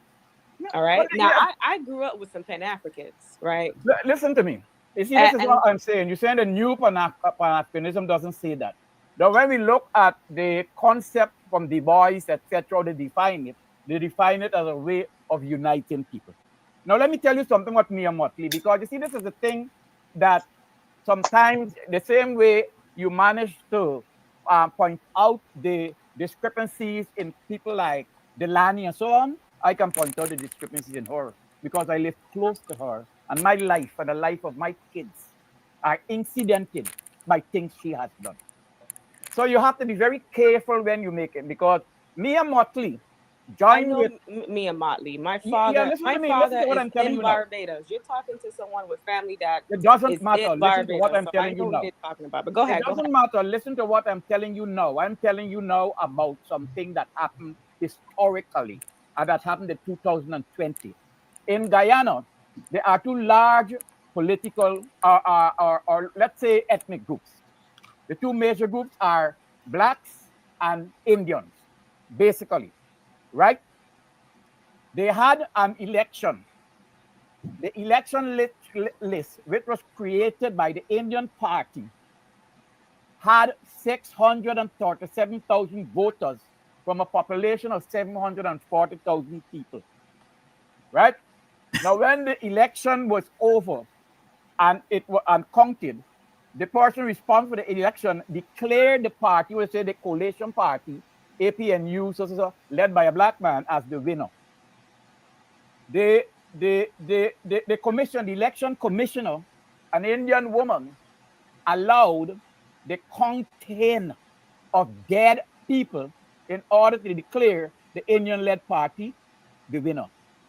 The people who pushed this is the Pompeo, the Secretary of State under Trump, the ambassador to the U.S. ambassador to Guyana, the president of this South American country where you can't even find the black people, basically they hide them. And the person who influenced the capitulation of that was Mia Mottley. So you see, you can tell me about what affects you and how you think. Then you're talking about, I got to talk about what affects me and my kids and so on. I got to talk about what affects me and my family. Yeah. Because here's the thing. You're talking as if you're talking to just a Yankee or something. No. You see, this is where you No. That's what you're doing. No, because do you know the issue that I was talking about? Hold on, sir. I paid attention to what Barbados is doing too. I never said Barbados wasn't doing this. So don't tell me about me and Motley. No. Oh, okay, that was their prime minister for a very long time. That is no problem. So what I'm trying to hold on. Are you aware? I am telling you about an incident. You're misunderstanding what I'm saying. These islands ain't nothing but a few thousand people. Man, hold on, sir. No Pan-Africanism can help those people if they are sending. Listen to me. Hold on, about the islands. Hold on, I am sir. not telling you it can help them. Hold on, sir. You had your chance to speak with the brothers earlier. I didn't. And I'm going to speak now. So what we are dealing with is that you have islands that are trying to build infrastructure. Now, I know Barbados doesn't have a great technology infrastructure, and they're trying to build it. How do I know that? Because I have family who are trying to be the movers and shakers to help Barbados become competitive in that range, right? What's the population of Barbados? So it ain't number like a 388,000. What's the square mileage? What's the size? So hold on, sir. Don't disrespect me and let me talk. Nigga was just acting kind of cool. So when you're dealing with these islands that want to build infrastructure, especially Barbados, who is probably more on the up and up of all the Caribbean islands, right? And they have now become a republic. You need your best brain power in your island. You don't need the brain drain of people always going to the United States, or people now having this idea they need to flee to Africa, and they can't even build the infrastructure they're trying to build there. It's not going to work. You guys, and this is my thing about Pan-Africanism, because hold on, sir. But what I understand, and when I grew up around Pan-Africans, I've been to a lot of the Million Man marches and all this other stuff they were talking about in the 90s in New York, the breathing grounds for Pan-Africanism. The issue that they wanted is that we were also supposed to take our economics to Africa. So whether you didn't relocate, you should invest in Africa. The problem is we do not have the resources to spread ourselves so thin. You don't have it. So therefore, if you want to acknowledge that you have African ancestry, that is not a problem. That is not a problem. If you want to acknowledge you have Irish ancestry in the Caribbean, that is not a problem. The problem is when you are trying to convince people to take their resources to go build up something else when you can't even build it where you are. You're still trying to build infrastructure. It's not going to work, but go ahead. You're going over, you're repeating everything. Let me go back through everything what you're saying. This is what you're saying. When you are trying to convince people who don't have the resources to build up the islands which they speak. I am not trying to convince anybody. I have made no statement in that effect. You are proposing points to argue against, and those points do not come from me. No, I'm talking about you see, you tell me to let you finish, and now you wouldn't let me finish. Because you're making it about you. We're talking about Pan-Africanism. You made it about you. You said you are from Barbados and you know this so. Yeah, Come and I on, know my this sister. so that Pan-Africanism ain't gonna work. It ain't gonna work. Well, cool. Let me speak. You saying it ain't work, that is your opinion. Really? I have never said, I have said over and over that Pan-Africanism doesn't have anything to do with people involved in it leaving where they are to go back to Africa. So that's an assumption you're making that was wrong, basically, right? What are you talking about, bro? Why do you make it about you? We're talking about the generality of Pan-Africanism. That's it. I'm talking about what I said. You talk about what you said somewhere or the other. You're using the same words, the same pronouns, the same thing I use. But when you use it, it's okay. When I use it, I'm talking about. I think you're talking in circles to yourself. No, I'm not. I do not believe in circumcision. Because we're talking about Pan-Africanism, not talking about you. The Can you allow concept me to of it finish? in totality. Can you allow me to finish?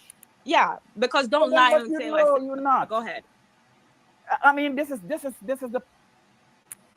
I am rebutting the points or the assumptions you have made. You said it will never work. That is what you said, basically. It will never work. Yes. Didn't you say that? Yes, right? I said that. Yes. You gave the reasons why it will never work as being, and you related to two geographical areas, basically, and to two different points. One is of African Americans taking their resources and going back to Africa to build Africa. The other, that the islands basically small, can't even develop themselves, are ill-equipped to go to develop anywhere else, and also cannot afford a brain drain. Am I incorrect? It's exactly what I said. Yes. Yeah. I want to get everything straight, basically, right? Now let me deal with the part with African Americans. I cannot decide for African Americans. I make no determination for African Americans. I cannot tell African Americans what they can do. African Americans, Indian Americans, whoever born in this land, basically, they have the sovereign right to decide what they want to do. That's how I look at things. I don't try to influence anybody to do anything because I'm not a leader. I don't have the capacity to do that. No, the small islands, the islands, what they would call it, Windward and Leeward islands, like Barbados, Trinidad and Tobago, St. Lucia, Grenada, St. Vincent, St. Kitts, Nevis, Anguilla, Antigua, etc. Most of these islands don't have any kind of notion or even consciousness about Pan-Africanism. Most of them don't. Barbados only recently become a republic. The British Queen was the head of Barbados for all this time. Barbados is one of the last countries in the Commonwealth area there to become a republic. Guyana was a republic, Trinidad was a republic, all don't become a republic long before, basically. I explained to you an incident that occurred in 2020, basically. And this incident involved the Prime Minister of Barbados. You're telling me no, basically. Now, you don't know anything about that incident. You don't know anything about this. This incident involves my country and so on. You're telling me that no, you can't say it because it involves my country. You know, so this is that I cannot relate an incident to you that involves my country just because one of the persons involved happened to be the leader of a country you come from. Are you going to get to the point about Pan-Africanism? What's the point? Listen to me. Let me get to the point now. As I said, I can repeat what I said. I explained to you where my consciousness began of Pan-Africanism. I said before, it has nothing to do with people migrating from the diaspora and going back to Africa. Africa don't need more people, according to how I understand it. Okay, because you're talking and you're not saying nothing. But for you, I'm not saying anything. Oh my God. All right, y'all, hold on. Look, this is what we're going to do, right? Because I'm about to have to step away. So one thing, bro, y'all, we gotta make sure that we keep the conversation going, bro. We don't want to get no emotions in it. We want to try to get the, the questions out. Now, one thing I say about him, brother Keith, is Keith not like a YouTube Pan African. Keith been doing this since 1971. It's a lot of stuff I really want to ask him. I hope he here when I come back. I want to go into his origins of Pan Africanism because that's where I really was headed before this other dumbass nigga jumped in my business. But he brought out Dr. Leonard Jeffries out to the island to come speak. He was a part of the student unions, and I'm gonna get into some of that when I come back. So hopefully y'all still here, and hopefully Keith still here to help me get that understanding. But and so yeah. I wanted to ask something before you leave though, because I was listening. And is it fair? Is it? Hold on. Is it fair to say? Hold on. Is it fair to say that Pan-Africanism for Africans, because Africa is a continent with a whole bunch of different countries and different people and different cultures too. They could be trying to, they should be trying to reunite themselves. So when they're trying to say, Africa reunite and everybody, we're all together, they could be just talking about Africa and all the different countries in Africa and those people coming together. Us over here in America, we got to do the same thing with our people here. We got to recognize our differences and then come together so that we all know who our enemy is. Our enemy is not each other. Mm-hmm. No, I agree with what you say, but it's the Europeans. You can suck cane and whistle. The two are not mutually exclusive. Okay, let me say this here. No problem. I understand that. But I think this is why I push the message about the origins of Pan-Africanism so hard. Now, I understand what both of you guys are saying, but in reality, we have to keep it in context of what Pan-Africanism really is. And I need to hurry up on this because I got to get out of here. But Pan-Africanism is not African. So it'll never just be about Africans uniting in Africa, because Pan-Africanism is not African thought. Pan-Africanism is a European construct, constructed out of European going there to build colonies in Africa and for the resources. Now, the bread and butter was the West Indies and America. And so when reaching out to Africa, if you know any history about the transatlantic slave trade, they was not, it wasn't lucrative when they went over to Africa. They didn't make money on the slave trade. They actually had to, I'm not gonna go too much, come see me Friday, but it was no profit in Africa. What they needed niggas here to do was, hey, can somebody mute their mic? Somebody got a lot going on in the background. All right, yeah. So Pan-Africanism was about economics for European for European nations. What they used the niggas in America for was to go as missionaries. When they the whole conquest of Africa or colonizing Africa was done through missionary work. Would you agree, Brother Keith? Brother Keith, you're on mute. He might be on mute. You're on mute, Keith. Yes, my mic was. Of course, I agree. You need to read How Europe Underdeveloped Africa by Walter Rodney. Okay, so it did. So did the concept of Pan-Africanism grow through missionary work? Yeah, but let me say something to what you just said, right? Because I'll repeat what you said. You said Pan-Africanism was discovered, let's say created then, right? Excuse me?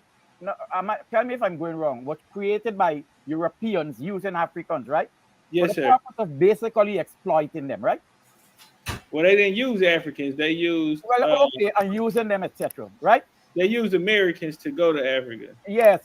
But the basic is that it was created by Europeans for a purpose. Right. Correct. Benefit Europeans. Black Europeans. Black Europeans It was created by black Europeans to benefit white Europeans and these black Europeans. No, to benefit themselves. To benefit themselves. Right. So they were all scoundrels, right? Say it again. They were all scoundrels. Right. Right. They were the purpose that they said it was for was not their purpose. They did not follow that. But let me say something even wider. There are a lot of things that are created by people, invented by people, a lot of things, modalities and things that came from oppressive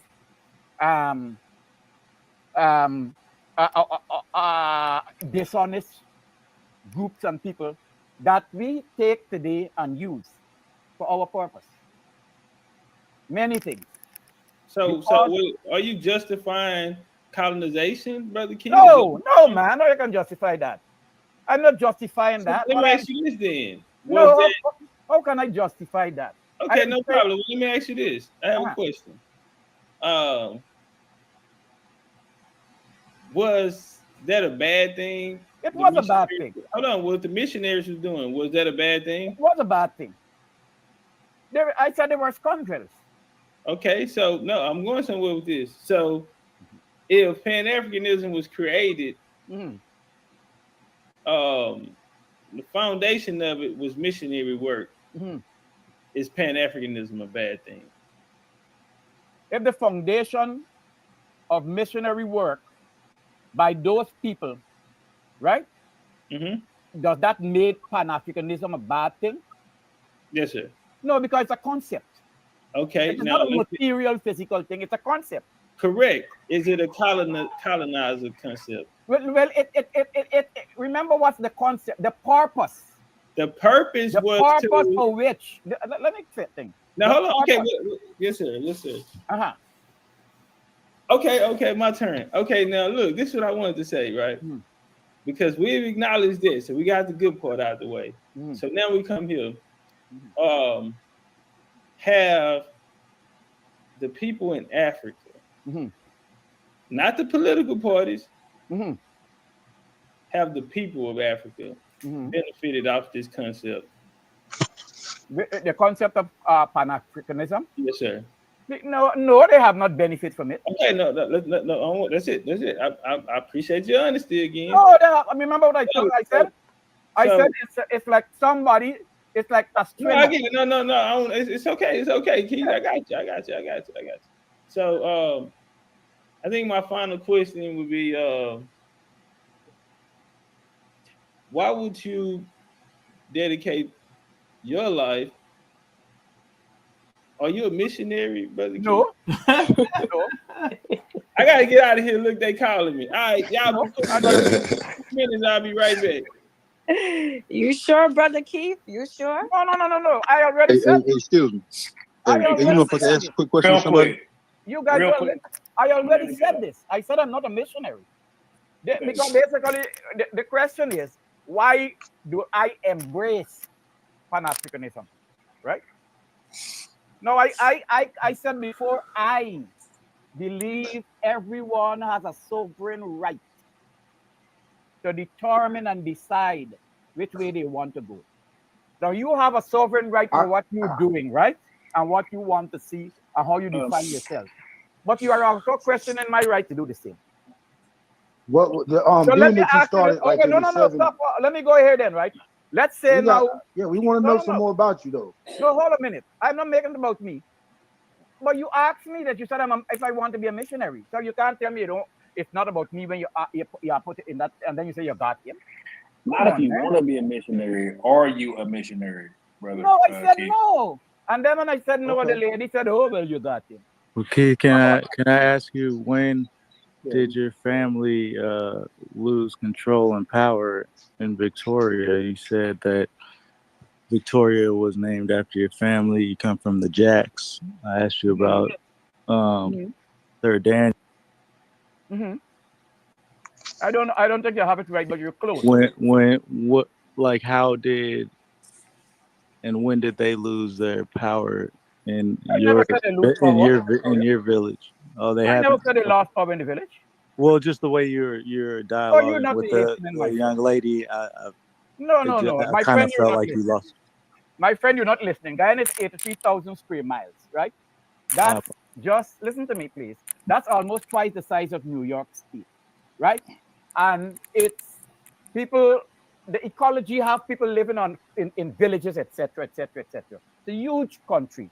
Victoria is a little village that after emancipation, people got together and they had to buy it. They couldn't get it. The British wouldn't give them it. They had to save money and they bought it. It still exists there. Yeah, I got that part. Yeah, that's what I was asking. Yeah. Because when speaking, it was like it seemed like it was from like an oppressed or controlled. I talked on a national level. Now, okay. Let me give an analogy then. Really, right? Let's have like say, a place like, let's say Atlanta. Then, even though it's not a perfect analogy, which is a majority black or people who look like black, and they tend to control a lot of things in it, basically, right? But whatever they do and whatever control they have is abridged by the control of the larger state, which is abridged by the control of the national state, right? Mm-hmm. So there's three different levels of control there. So while you got we as individuals, we have a restricted sphere of control, and it's generally within our house, right? And as the further we go from there, the less that control becomes. Got you. And is that control then over, I guess, the next level? Would that be under Elizabeth, under Great Britain? Well, we became independent in 1966 and a republic in 1970. We took down the statue of Queen Victoria that stood before our courts in 1970 when we became a republic. When the Indian Party got into power, they put that statue back up, basically, right? Okay. So you have to understand that the politics of those areas is very different to the politics of America. Yeah, I'm trying to understand. That's why I'm asking. The system is that those areas have what they call parliamentary systems. Yeah. America has a federal kind of system. In those parliamentary systems that they inherit from the British, whenever you win a government, you can become a dictator. There's no checks and balances. You can decide what to do. You name all the ministers, you put people who's the police, control the police, you control the army, you control everything. So it's very different. Yeah, that's what I was trying. So it leads to dictatorship. Because you were a police officer. I was a police officer. Yeah, and then your family, bought and owned the village and the general, governors of, St. Vincent and Grenadine. So you guys are still in that position. Nothing's changed. But St. Vincent and the Grenadines is very different topographically, geographically, and politically with Guyana, basically, because that's still under the the head of state is still basically the monarchy. Well, just saying that, but even in that system, you still have status. I mean, your family still.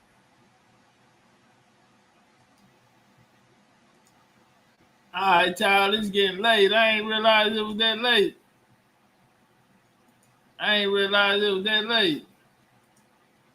It about to be midnight, man.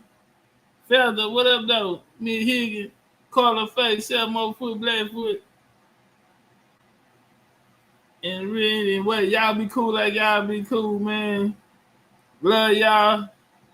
Strength and honor. Long as we got each other, we don't need nobody else. Big Indian. There was nobody, no one that run me. So give me a run for my money. Sipping bubbly, feeling lovely. Living lovely. No. She's lovely. I wanna be with you.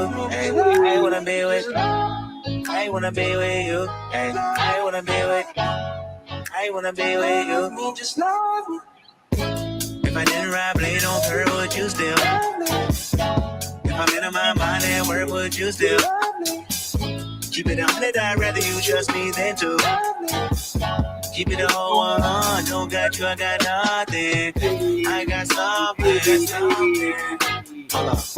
We gon' function, no assumption. Feeling like Tyson with it. Got out Tyson. Only for the night, I'm kidding. Only for life, yeah, only for life, yeah, only for life. Let's get it. Get that shoulder, man. I know what coming over me. Extra overseas. I know what you need. Already on 10, already come in. I'm feeling go out. This feeling don't drought. This party won't end. If I didn't ride blade on her, would you still? If I'm in my mind at work, would you still? Keep it 100, I'd rather you trust me than to. Keep it a whole 100, don't got you, I got nothing. There was nobody, no one that run me. Let go, let go, let go. So give me a run for my money. Yeah, what I'm doing. Yeah. Let's go. Wow. I wanna be with you. I wanna be with you. There you go. I wanna be with you. Yeah. I wanna be with you. I wanna be with you. Yeah. I'm on the way. We ain't got no time to waste. Hop in your come on the way. And mine away. I don't want pressure you none. I want your blessing today. Oh, by the way, open the door by the way. Show you that I'm on the way. I'm on the way. I know connection is vague. Pick up the phone for me, babe. Damn it, we jamming. That attitude for your nanny. Curving your hip for your memory. Remember, Gardena, I took the studio camera. I know Top will be mad at me. I have to do it. I want your body and music. I'm about to be one to prove it. Look what you made. Told you that I'm on the way. Yeah, I'm about to exit the way. Yeah. If I didn't ride blade on her, would you still? If I'm in my mind at work, would you still? Keep it 100, I'd rather you trust me than to. Keep it a whole 100, don't got you, I got nothing. Run for my money. There was nobody, no one that run me. So give me a run for my money. Feeling lovely, feeling lovely. Living lovely. She's lovely. I wanna be with you. I wanna be with you. I wanna be with you. I wanna be with you. I wanna be with you. Just love me.